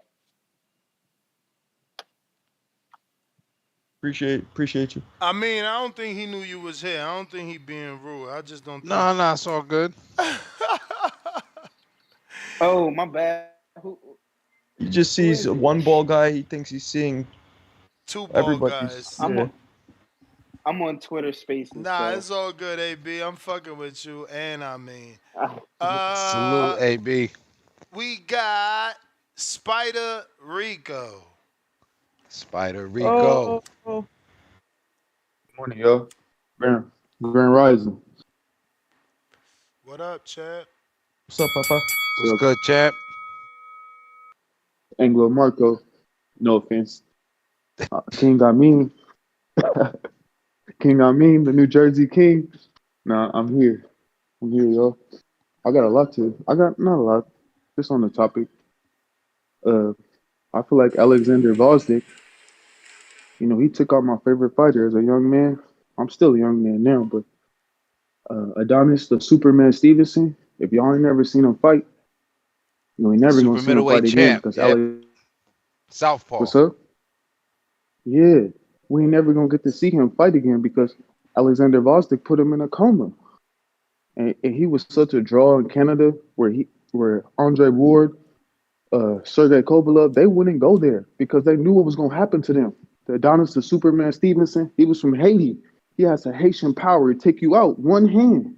He didn't even need a right hand. He had the straight left, right down the pipe, knocking everybody out. One man knocked him out. Darnell Boone, a black American, he came back and he destroyed Darnell Boone. And nobody ever came to Canada to fight him again except Ballstick. And Ballstick put him in a coma. And the only person that beat Ballstick was Beterbiev. And now that Beterbiev got this injury, we can arguably say that Bosdick is the best 175 pounder alive in this world. And that's who Benavidez is about to fight. And going further, what I was wanting to say, Ryan Garcia, he a cheater, bro. He a cheater. And y'all don't want to recognize that. Maybe we do, but the world not. And as far as Canelo, Cino, I mean, y'all could be mad that you won't, but this is the world. And Cino is out to get his money, and every man got to be out to get his money. Because at the end of the day, when Benavidez beat him up, y'all ain't gonna care. Y'all ain't gonna care how much money he made or whatever. Casino got to get his money, and so all of us out here got to get our money as men, because that's what it all comes down to. You go to school, you could fight, you could whatever. It comes down to getting money and surviving, and that's all Canelo trying to do. And these people in Mexico, he's affiliated with the worst people that are alive in Mexico, and they didn't already kidnapped his brother. So what y'all think? Them people want money from Canelo. He got to pay for himself, and he got to pay these people. That's the truth. And shout out to Adonis Superman Stevenson. You was once upon a time my favorite fighter. I still watch your highlights. If you still okay, I hope you're all right. Straight left was crazy. Shout out to everybody out there, yo. It's Esteban from Oregon with love. I'm gone. Yeah, man. Adonis's straight left hand was something of You a may feel legend. like it's your time, Dynamite. but it's not your time. Yo, I'm excited, bro. Fernando Vargas Jr. is dropping down, bro, from 54 to 47. Oh. I don't know. Yeah, better. I guess he could. He better. What you mean? He been knocking people out every fight. What the fuck is you talking about? 54 is I think if Boots moves there, which he said he will soon, that's going to be the deepest division in boxing, bar none. Listen, fam.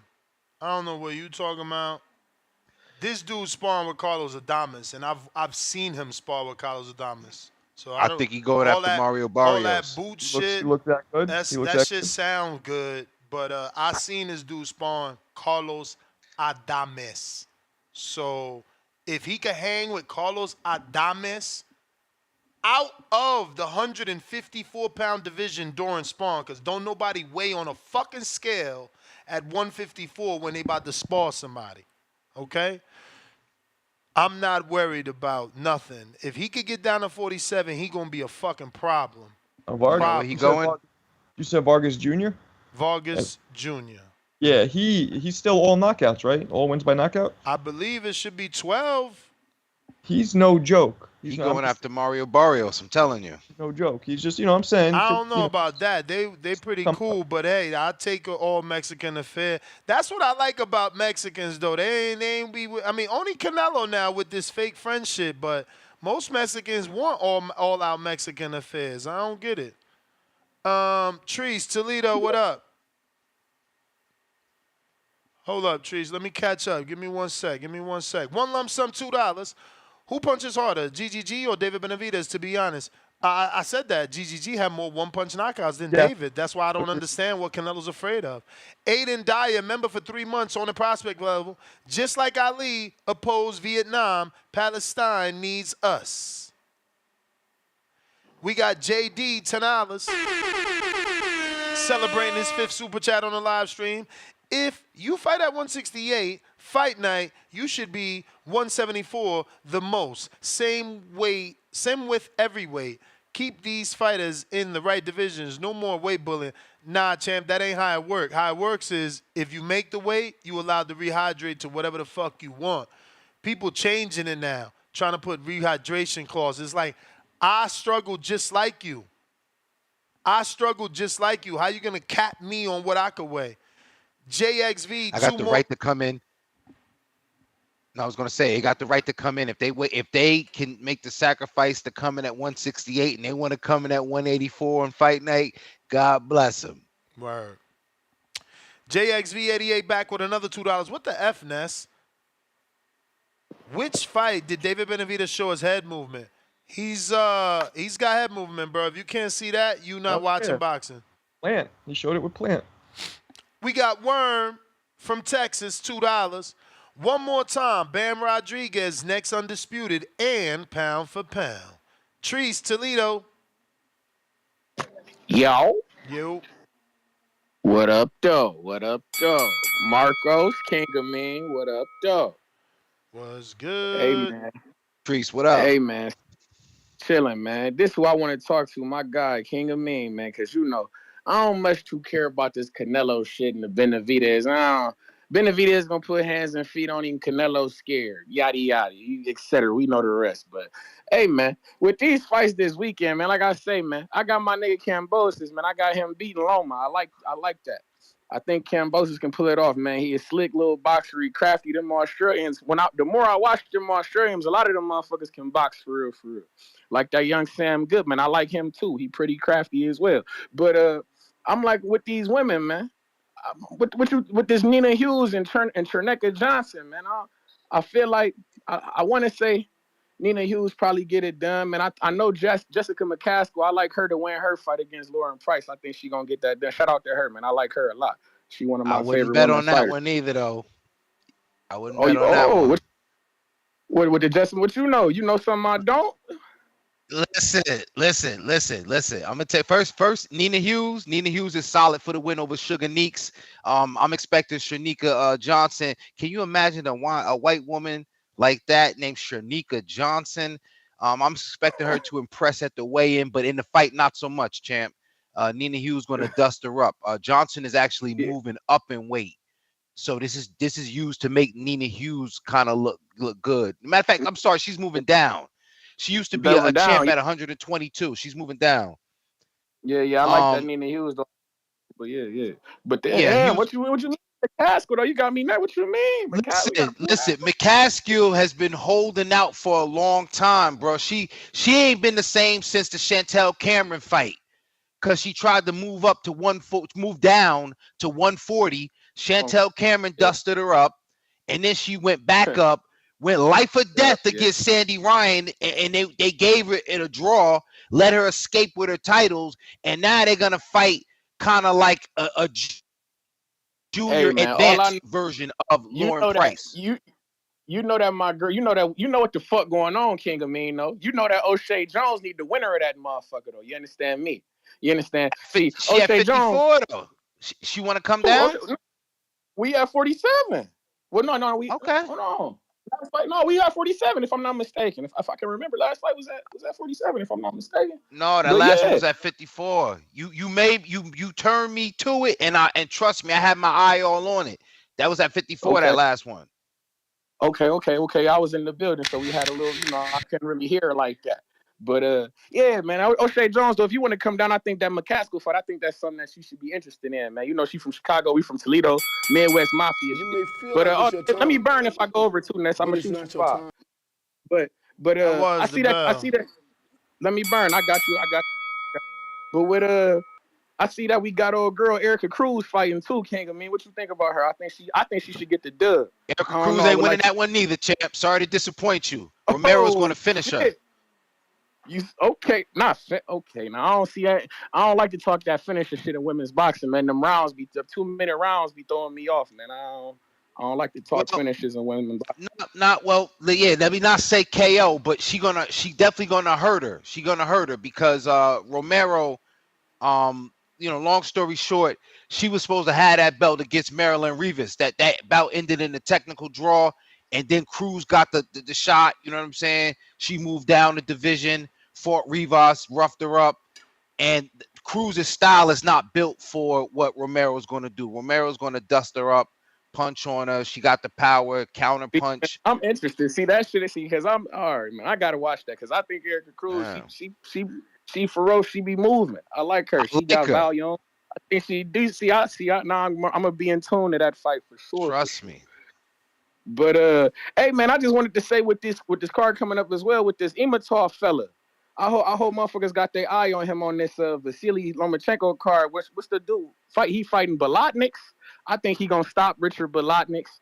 That guy's yeah, he's not he's not one of the best. But Lucas Brown, he gonna get stopped too as well, man. I just want to call in and make some picks, man. I see that we got all this Canelo chit chat and shit going. I don't care nothing about that, man. We actually watching boxing around here, man. It's actually boxing going on this weekend, man. Not no tweets and delete shit going on, man. I need to go ahead and tune in. I'm just saying, man. And by the way, but if we are gonna talk about Canelo, David Benavidez is gonna get him the fuck out of there. He gonna overwhelm him with violence. You understand? Anybody who know me know that's what the fuck we talk Toledo shit and we talk violence around here. David Benavidez, he an honorary Toledo nigga because he very violent. I like that guy, man. I like that guy. I like what he do. He put hands and feet on motherfuckers. I'm into that. But shout out TBB, shout out Toledo, Ohio, man. Albert Bell, future not future heavyweight champion, but featherweight champion of the world. Jared Anderson, future heavyweight champion of the world. Deontay Wilder, you need to get that win so we can see you August 3rd. It's the passing of the torch around this bitch.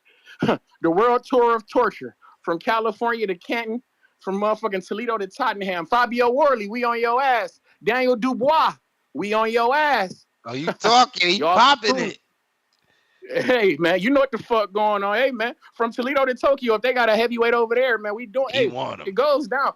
From Columbus to China, motherfucker, Big Bang Zang, we on your ass. You understand me? But, from Toledo to Toronto, Arslanbeck, we on your ass. But shout out TBV, man. Shout out Toledo, Ohio. Tell your man Y'all know what announce the a fuck fight going better on. than Riyadh Murray, man. Get out of here. Hey, man, tell your man to worry about his win, and then we going to come dust him up, motherfucker. Tell him to worry about Andy Ruiz. Then we got him. We'll travel to New York for his ass. Oh, I hope the gods give us that, boy. I hope. pray for I don't it. care who wins. I always wanted that. From Real Toledo big to baby, from stand Toledo up. to Texas. Yeah, from Toledo to Texas. Andrew Ruiz, we on your ass. But shout out TBV, man. Shout out Toledo, Ohio. Y'all be cool. Y'all know what the fuck. I'm pretty sure I watched that Danny Dingham, not Danny Dingham, that Bentley and Heaney fight, man. And I was not happy with Bentley, man. I don't think I'm betting on Bentley no more. Yeah, that fight was kind of. Yeah, I wouldn't bet on Bentley. Yeah. Yeah, me neither. AC, you don't know who Bentley is. It's UK guys. Denzel Bentley. You don't know these Fuck out of here, guys. Marco. Fuck out of here. Where's Timboski at? He tried to slide that in. Word to Timboski. Word to Timboski. Hey, yo, AC. You're. Yep. Yeah, you can hear me? Yes. Yeah, man. Shout out to y'all, man. You know the channel and the chat on this Good Friday, man. I ain't gonna lie. I'm gonna start by saying, as a Canelo fan, that 200 mil, that's some weak shit. I don't know what the hell you doing with that one, bro. I ain't gonna co-sign that at all, for real, for real. But as far as the whole situation in general, man, I kind of got a layered take. I might not even get to all of it. Like personally, I was calling in before the Jaime Munguia fight, saying, man, forget that Jaime Munguia fight. The only fight that needed to happen is Benavidez. I'm still on that train. But honestly, like as far I'm really 50-50 on it. Like I really want to see the fight mainly because of the fans is hyping him up now. But really just as a boxing fan, Canelo probably like the only person in the sport who I really don't care who he fight, just because it seems like once he gets into a division, dudes start strategically trying to duck out of fights that they should already be taking. And it's like, I don't really like that shit. I mean, I know that's like the new thing for boxing. Oh shit, you get close to a position or you fight some weak dude to become a Mando. Now you just stop taking tough fights so you can kind of get this one fight. But it's like, bro, like if you're not fighting nobody and everybody that I'm fighting can be argued to be better than you, then I'm not going. I put more onus on you to step up. You know what I mean? And like Benavidez personally, he's shown a lot of signs that he kind of along them same lines. You know what I'm saying? Like you can say it was somebody else's fault or this fault, but like not even going back to old shit, even just recent shit. I've seen articles about the WBC, the WBA, and the WBO trying to make a unified mandatory for Canelo Alvarez, and the one person who didn't want to agree was David Benavidez. I seen the WBC already make him a mando for Arthur Bertaville for 2 belts, and he say no. I seen the man do the interview a couple weeks ago on Cigar Talk before Turkey Al Sheikh met with PBC, talking about he was really capping about being able to fight them dudes, and he can't even fight them, man. My contract set up, I can't fight them dudes. He said that shit. I seen the interview with Jose Cena talking about, oh, we sent the offer. No, really, they sent the offer. No, really, they didn't. We don't know how to fight. So honestly, I feel like, man, homie really capping anyway. But like, I really don't be thinking too. I really don't think too highly of none of these guys at 168. So for me, it really does. As long as the dude is fighting elite world champions or top rated contenders, until somebody actually does some shit, man, it don't really. It's like it really don't make no difference because it's like I look at these dudes, man, as like a fucking a creative player. You just changing the outfit, but like if you really look at them and break down these dudes from one dude to the next, it's like it ain't really that big a difference about what these dudes is actually doing. Like who they really fighting. Like, look at the shit Berlanga doing right now. You know what I'm saying? The man trying to get a Canelo fight off of fighting Patrick McQuarrie and shit like that. It's like that shit be weak to me. And like, go fight the dudes that you really supposed to be actually fighting. And then if he still don't fight you, at least you done became your own A side. You done made your own name. Now you got people coming to you instead of him. That's the Like, I don't be bells. liking that duck shit, man. J Billy.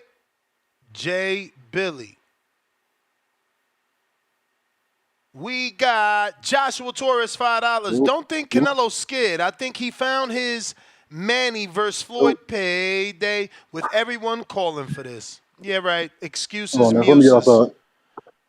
Go ahead, champ. We waiting on you. Oh, why? We got Thick Vegan Afro. Welcome to the prospect level. Sergio Rodriguez. Welcome to the prospect level. Jay Billy. Yo, you got me? Yep. Hey, bro, my AirPod died, so just let me know if I start messing up.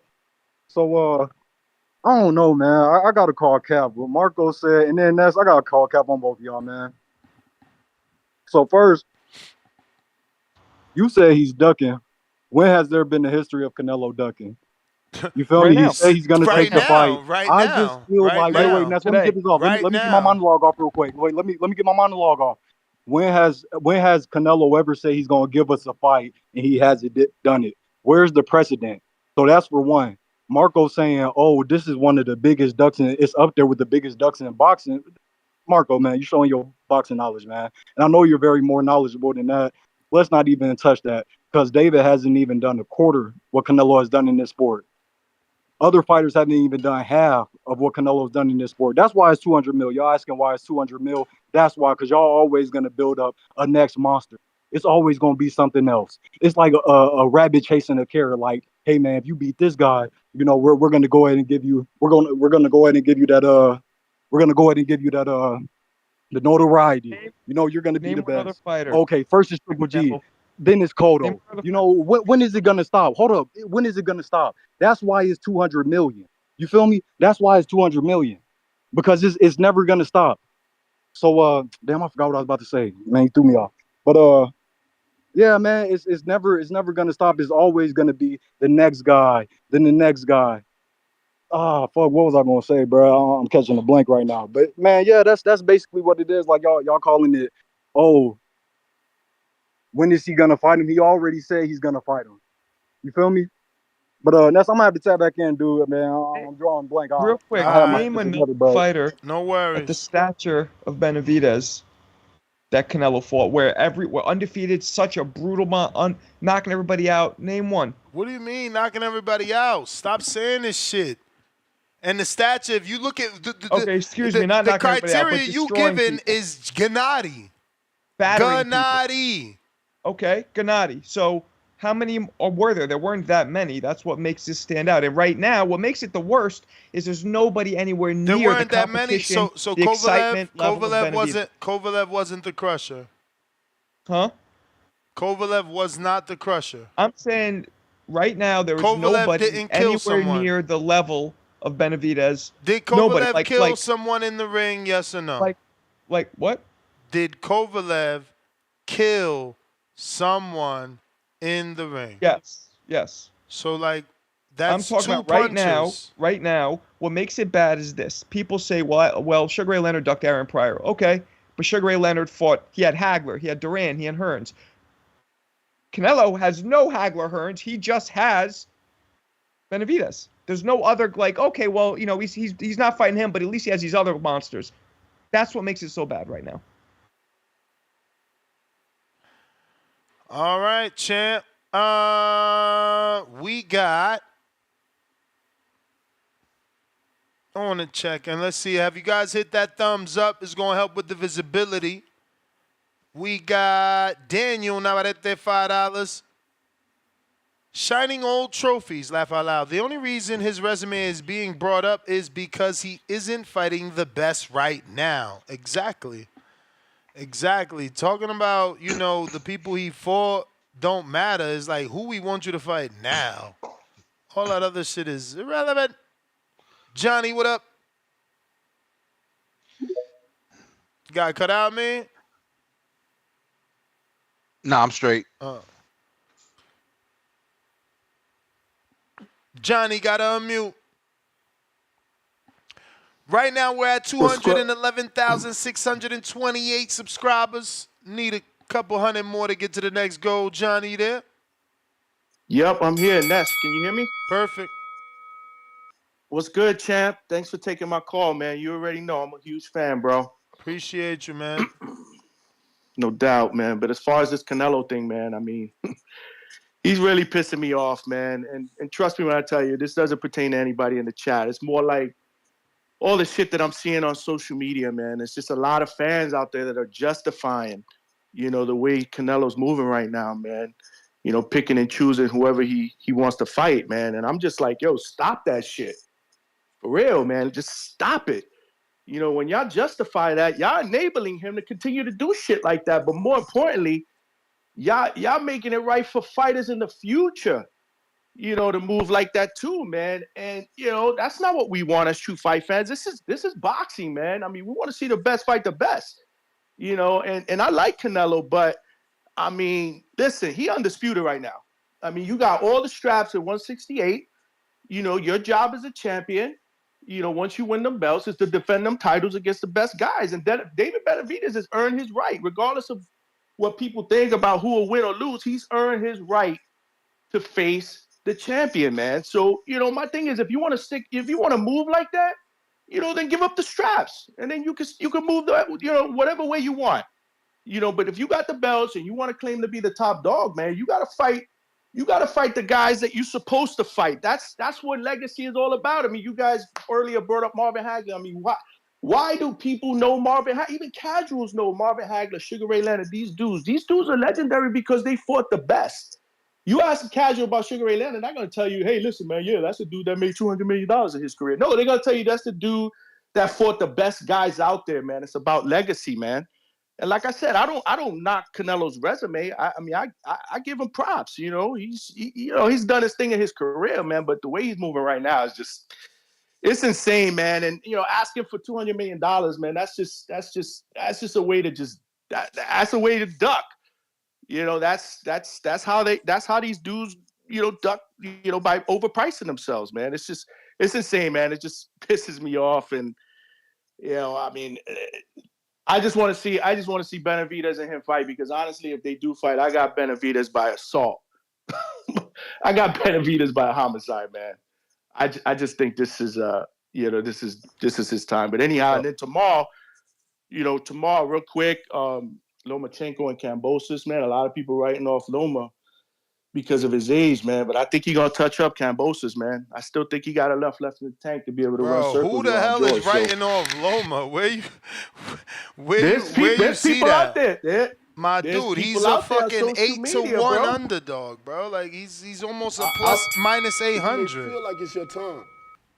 I'm going by people that I see on social media, man, that are like, yo, he's too old, blah, blah, blah. Kambosos is going to That's the retire bell, him. It's Johnny. crazy, man. That's the bell. Well, Listen, I Kambosos appreciate is saying that he's going to retire. Appreciate you, my dude. Appreciate you. Please continue to... that was Johnny from the Hangout spot. Oh, what's up, champ? I didn't know that was the same Johnny. But appreciate you, and look forward to having you keep calling in. Damn, I'm looking at your studio. Looks dope. Who we got?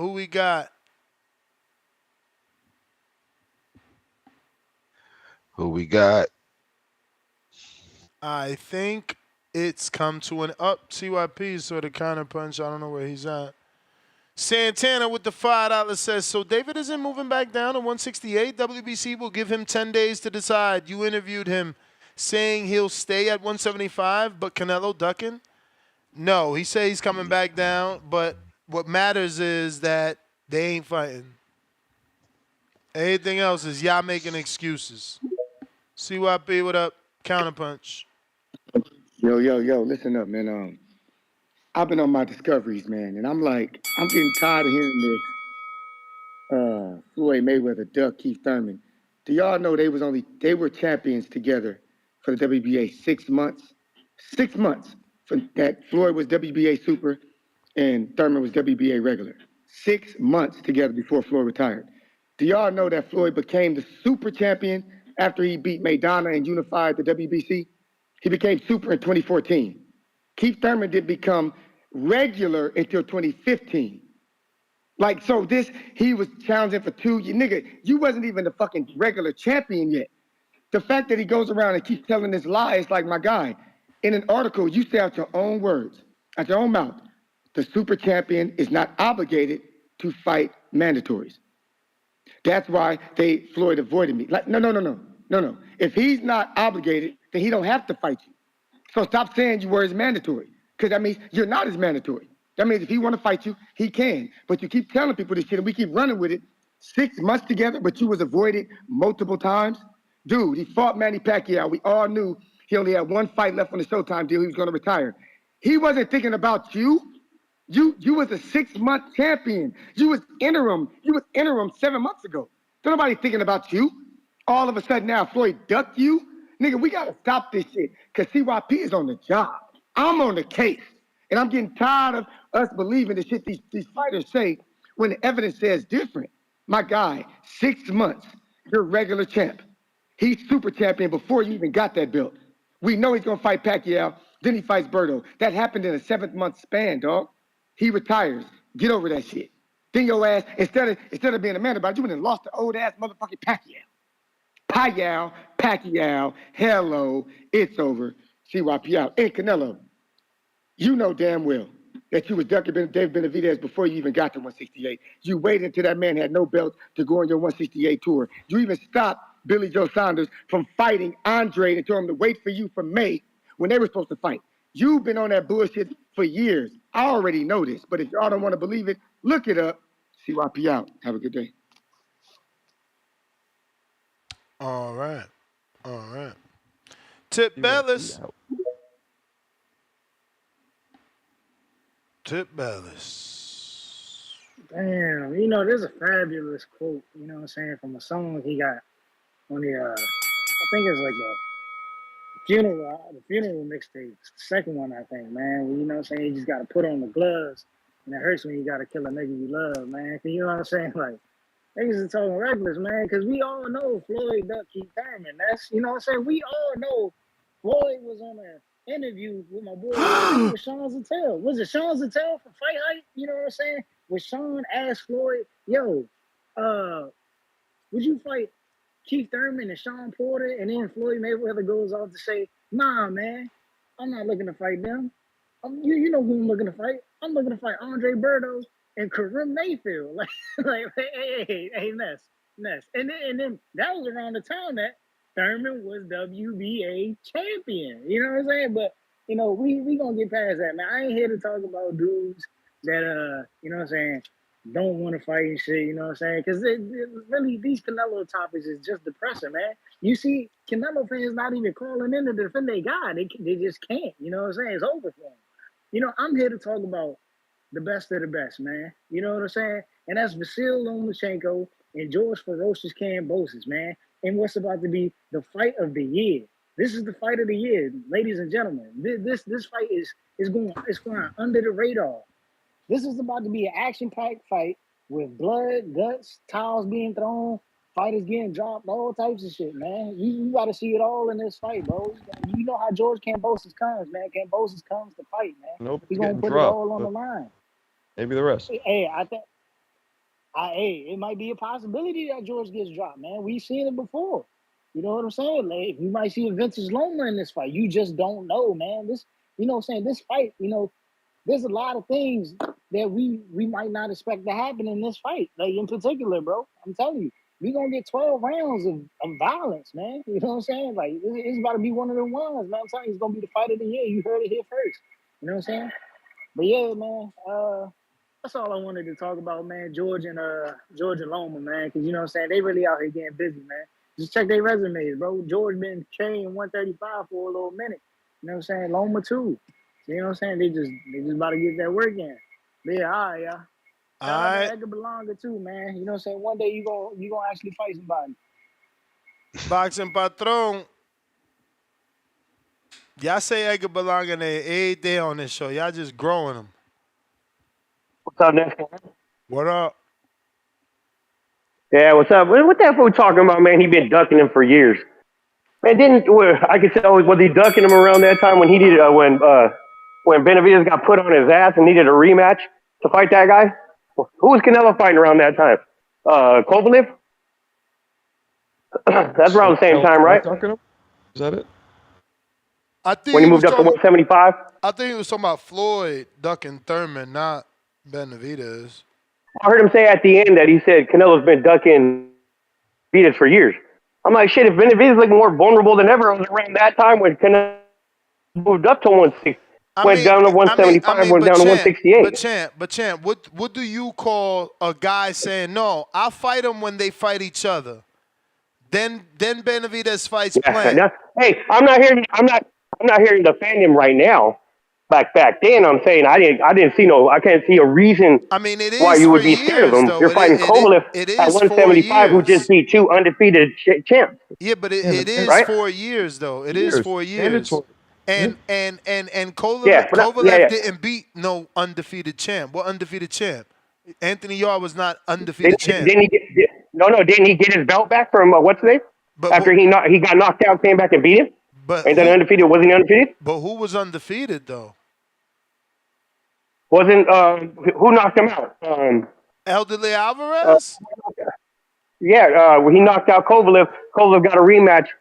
Outboxed him, got his belt back, and then he fought Yarde. Right? Am I wrong with it? Yep, you're right. He fought Elderly twice, then Yarde. Yeah. So he got his belt back from undefeated. Fought Yarde undefeated. Then he fights Canelo. Yeah, but you know what I mean? That's what I'm saying. But I'm just saying the vulnerability. No. But you say he beat two undefeated champions.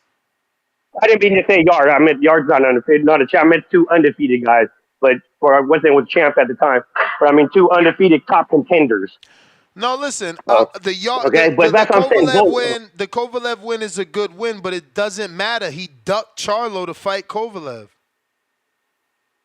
No, that's what I'm saying. What I'm saying is he ducked Charlo to fight Kovalev. Of course, he asked for franchise status to move Oh, up. because he gave to go up to the 160. Yeah, I can see why he'd be scared of Charlo to fight Kovalev. So that makes sense, right? But anyway, man. The fact is, bro, I'm gonna tell the future right now. Let's just say Canelo and Benavidez fight tomorrow, right? Canelo beats him by split decision, or whatever, or just beats his ass, right? Morale comes in and beats the dog shit out of fucking Munguia and Berlanga. Dude, they're gonna say the same thing. You got that dog that's right there, that young lion that's ready to take your belt, and you're ducking him. He beat Munguia better than you. Bro, it's going to be the same fucking story all over again, dude. Canelo does need to get in the ring with Benavidez, man. It has to fucking happen. I think I'm being one of those people that's saying it's going to happen. You know what I mean? I think he's throwing that bait out there for that money, but he ain't going to get that shit. But, dude, it'll happen with morale, dude. Everybody will call in and say, look, dude, he beat him better than you. And we'll have the same story written all over again. It's the same shit, man. But thanks, one of man. the most Take it easy. dominant fighters we've seen in a long time. I don't think it just happens all the time where people are that dominant. Just saying. Let's see who's next. Counterpunch Tip Bellis against CYP. Okay. I'm assuming that's the one we got to. And we got CYP with another one. So, Yo, this gonna be. It might be a good one, probably not though, because I'm always. I want y'all to listen to this math. The WBA champion was Marcus Maidana. Floyd Mayweather was WBC champ. This is 2014. He fought him. Whichever person was to win that fight will become the super champion, because you become super champion if you unify titles. Floyd won. He became super champion on that day. Now, if you look at BoxRec, Marco or my man King, look at it and see if it says for the super belt. It will say that, super belt 2014. And Keith Thurman's own words. There were times in my career where I was adamant about trying to fight Floyd Mayweather. There was a moment in my career where I was his mandatory and I earned the position. And then I politically got pulled out of the position when he got elevated to what I currently hold now, the WBA super title. Could anybody not understand what I just said? In his own words, he said the reason why he didn't fight Floyd is because they politically elevated him to super. Dummy, they elevated him to super in 2014 before you were regular champion. It had nothing to do with you. The rules of the WBA say if you unify, you become super. He was not thinking about you. The champion was Marcus Maidana, who was bigger than you were at the time. You were the interim. Maidana was the regular. Floyd, you unify. He becomes the super. My guy. Tip, save your money. Keith Thurman killed himself. But, TBX going at each other might be a good one. Let's see how you can rebuttal that. I'm gone. And there's a reason why I am the leader.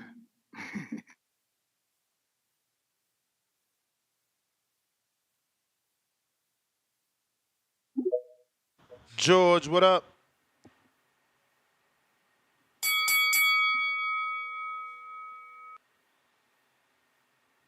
George. One lump sum, $2. Give Tip and CYP their props today. They're right today. George, on you. Hey, what's going on, y'all? What up? Can you hear me? Can you hear me? Yeah. Yeah, man. Been listening for a few months now. I say I'm a casual, but the talk is it's getting crazy now. The $200 million, we can say it's crazy. We can agree it's crazy, but it's called leveraging. We mentioned that. But it's like when Canelo says he doesn't have anything to offer except 20 pounds, he has nothing else to offer. He has no belt. He's not a champion. So, I mean, what are we arguing here?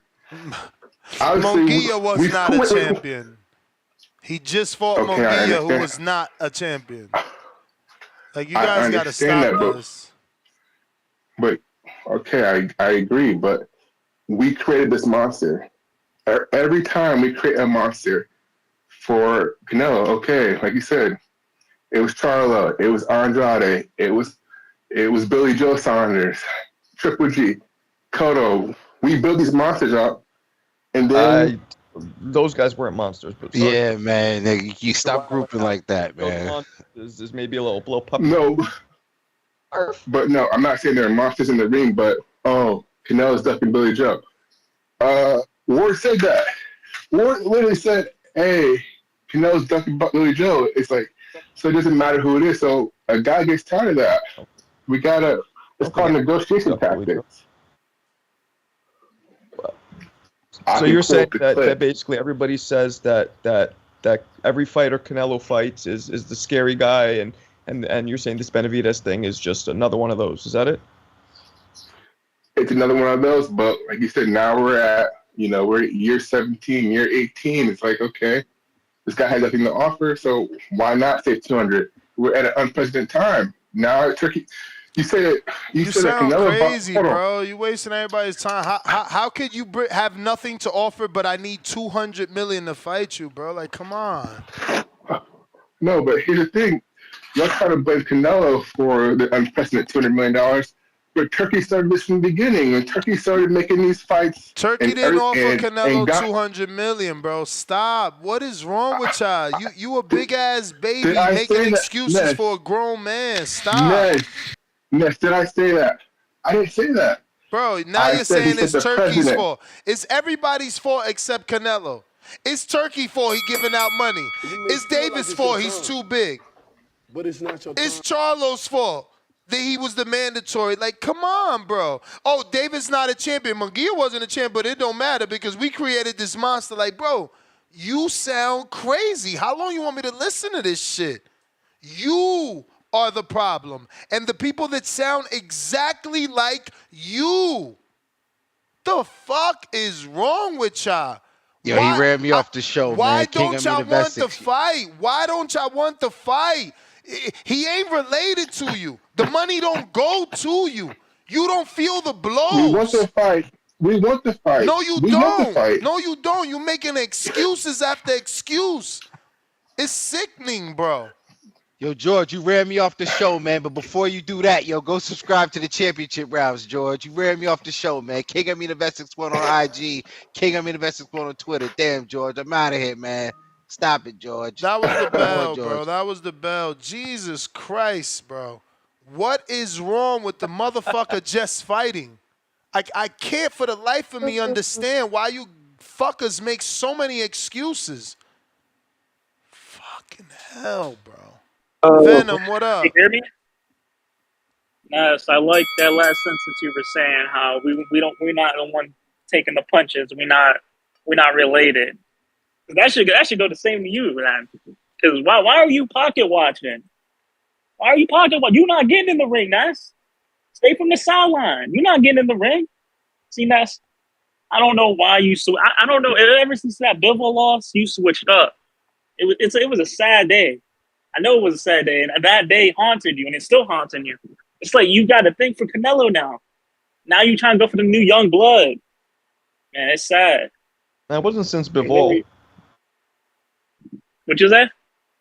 He didn't switch up since Bivol. When I remember like a couple months ago, he was still didn't think it was a duck. But I think the more blatant it got, he was hiding that shit. I mean, nobody could really deny it at this point.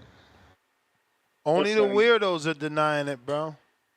Listen, Canelo, just pay him, man. He don't want getting in the ring. Pay him. What are we worried about? It ain't your money. My dude, we not setting bad precedents in boxing so that Virgil could come and ask for 20 million to fight Boots. That's not what we're doing. That's not what we're doing. Is it not the biggest fight in boxing? It's not what we're doing. Is it not the biggest fight in boxing? It's not what we're doing. No. It's nowhere near as big as Mayweather Canelo or Mayweather McGregor or Mayweather Canelo or Mayweather fucking, Oscar. It's just not, and you know it, so let it go. That's because times have changed. Nah, ain't nothing changed. Ain't nothing changed. Ain't nothing changed. Tank and Ryan showed us ain't nothing changed.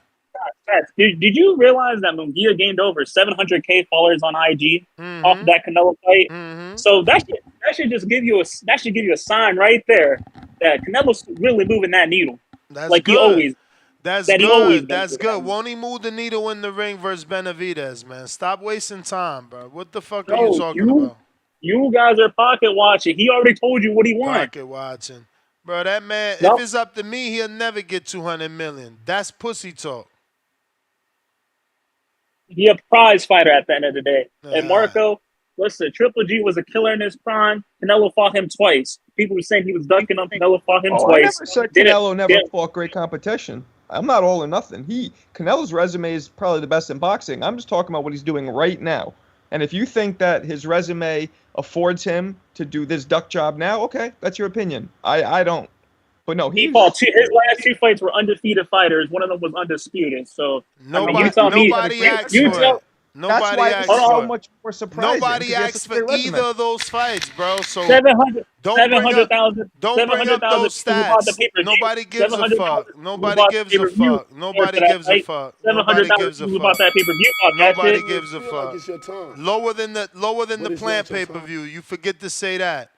Show the decrease in pay-per-view sales. Don't forget that. Nobody cared and asked for no Jamel Charlo, and they damn sure ain't asked for no goddamn Jaime Munguia.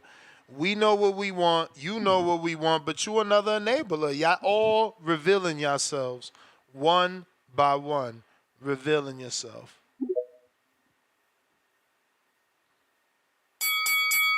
This is when you see a person is a fan of man and not a fan of the sport. Because if you're a fan of the sport, you want to see the fight. Fan of man wants to protect their fighter from losing a certain level of clout within the sport.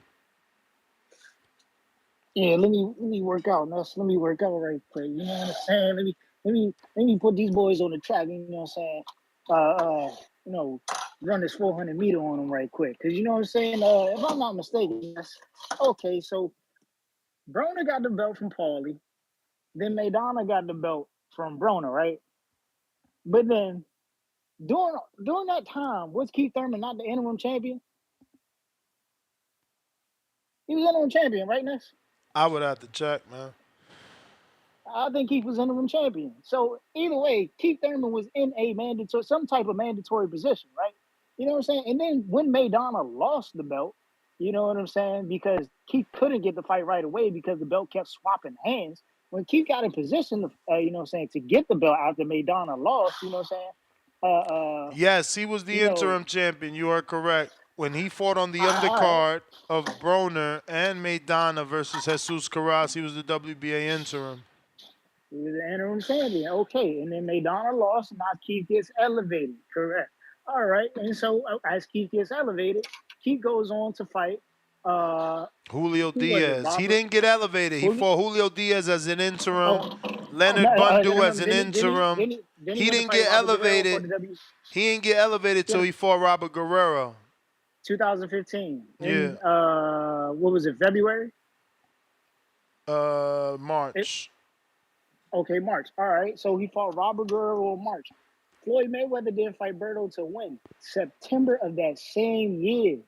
Bro, we like CYP, man. Come on, bro. Like the man had the opportunity to fight Keith. And then CYP, he's on record saying that, yo, I'll drop my belt so you and Earl Spence could fight for my title. That like CYP. Like, come on, bro. It's on record that the man didn't want to fight Keith. And he was throwing crossroads in between. Keith called Yeah, out he the Floyd in 2012, July 21st on the Orlando Laura fight. And damn near every post fight since. The man threw so many roadblocks. He the reason Earl Spence blew up. So that's a Like, y'all gotta remember, 3-year span of calling out Floyd, wanting a Floyd fight, and then being elevated to super champ. being elevated, and then when Thurman gets the belt, you know what I'm saying, he wants to drop the belt so him and Spence can fight. Come on, man. I don't want to kill Bro, Buddy the fact that he said fight Earl first is a duck. But again, these dudes are gonna protect they sacred fighters. Like look at it's only a duck when Canelo tells Benavidez to fight them. No, you fight each other. That's only ducking when he do that. Oh, he's setting roadblocks, Ness. It's only ducking when he do that. Not when Floyd say, nah, you fight Earl, who was like 14-0 at the time. I got to go, Yeah, he champ. only had 14 fights. That was the bell. Army Mike. Joshua, $2. I'm still stuck on how Marco thought Munguia won. I know, man. I know. Sometimes you Yo, see good things morning, incorrectly. TBV. He watched the Marco. YouTube highlights again. What up? What up, Army? Army Mike. Yeah, hey, yeah. I'll just touch base on that one thing you said real quick. That was crazy, Marco. Taking I Mookie know. one. I love you, though, Marco. You great, man. My man. No, I know. Hey, look, when everybody says one thing, I gotta question myself. I gotta look back. Maybe I was wrong. I don't know. He fell asleep. No, Y'all know I he want to. falls asleep. Look, he was asleep on this show. You know he falls asleep. I don't see how anyone missed that fight, but anyways, it was actually Pat. Mookie has got big hearts. But I want to jump back on the topic. The Canelo Benavidez. And I just want to stick to. I'm going to stick to just trying to mention the facts because I'm seeing everything both ways, but I see there's a lot. I feel like there's a lot of this fight not happening on the Benavidez side too of things. You brought up about Canelo telling Benavidez in the past that he needed to fight some good people before he fought him, right? And that's when he turned around and fought Plant. Now, I'm sure though when Canelo was mentioning that, him and Benavidez both being at 168, I'm sure he wasn't talking about fighting Cant, who was a great challenge, and then pulling somebody up in weight who admitted they weren't up for that weight class after the fight, and then now going and fighting a 175-pounder who's been out of high-level competition for over 3 years. I'm sure it wasn't including a guy not from the weight class and a guy who's been in retirement for 3 years. Do you think he was meaning it that way? I mean, and then let's bring up a little bit more. Then I want to touch back on the 150, 200 million Canelo's asking for. We can stick to him saying 200 million. We'll stick to the high number he asked for. But then Samson, Benavidez's promoter, said in his first interview that I don't remember what channel, if it was yours, I heard it on. He said that was a good number and Canelo deserved it, and they can put that together. That's what he said. Now, most recently, Samson, I seen on one of his more current interviews, he's sitting here moving his own goalposts and saying, well, if I get Canelo 200 million, then he's going to want 250. But now Canelo never said that. So I'm just taking these things that are coming out of both sides, like God, yeah, I want to see the fight.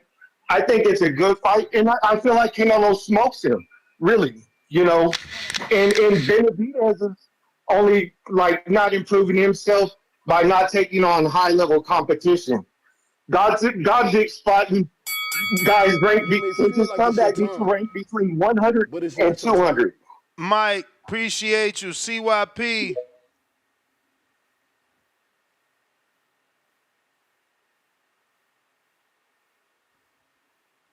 CYP. You. CYP. You might need to jump out, jump back in. Daniel now they're back with another 5. He says, when Canelo say, I do whatever I want, he disrespects his fans, and they loving it. Laugh out loud. Canelo isn't a people's champ. Troll Beta, $50 Sweden. Is Turkey not interested in Canelo versus Benavidez, or does he just not want to pay Canelo that much money? I think that's more about it. That's why he keeps, never talking about it.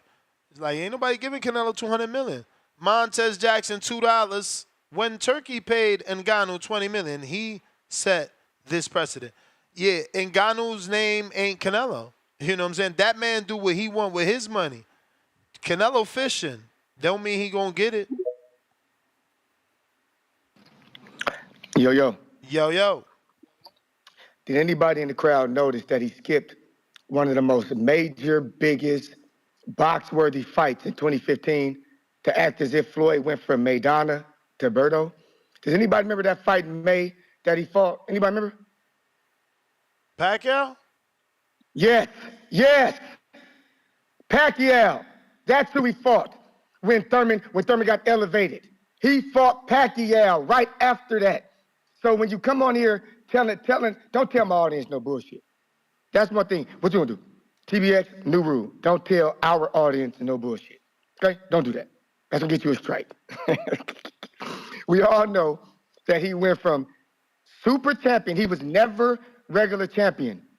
Keith Thurman became mandatory for the regular champion, which was Maidana, right? Floyd beat Maidana, became the super. The super don't have no mandatory, so you were never Floyd's mandatory. You were Maidana's. Sorry, the same way when you got elevated in 2017 to super, you didn't have no mandatories either. It worked both ways for everybody. You didn't cry when it was that way for you. Don't cry when it was that way for Floyd. I'm sorry to tell you the truth. He fought Maidana, 2014, became super. Next fight, the fight we all been waiting for, May 2nd, Pacquiao versus Floyd. Last fight on the Showtime deal, who I'm gonna fight Berto, see y'all later. Boom, I'm gone. Then you got elevated a year and a half later, dog, to super. Come on, man. Stop the dumb shit. Tip, don't lie to people no more. Unless you want them to believe that he could have fought Thurman after Maidana and passed on Pacquiao. We all like Keith. But even Keith wouldn't have passed on no goddamn Pacquiao. See y'all later, man. I'm gone. Have a good day. All right, champ. All right. IP out. We got King boxing pound for pound $5. David fans always show up to the chats, but not to buy the pay-per-views. That's why he's an undercard now. Hashtag Benavidez the monster. Looks like this is over. Nest GTO, Instagram and Twitter. Catch me on the next one tonight, 4 p.m. Pacific Standard Time, 7 p.m. Eastern. You can catch yesterday evening show. We had Bruce Shushu Carrington on there. We had a great conversation. Check that out right here on YouTube or on iTunes, iHeart, TuneIn, everywhere. Marcos, where can they find you? Marco Boxing. Marco, that's 3_ boxing, YouTube, TikTok, Instagram, all that good stuff. All the good stuff. Peace.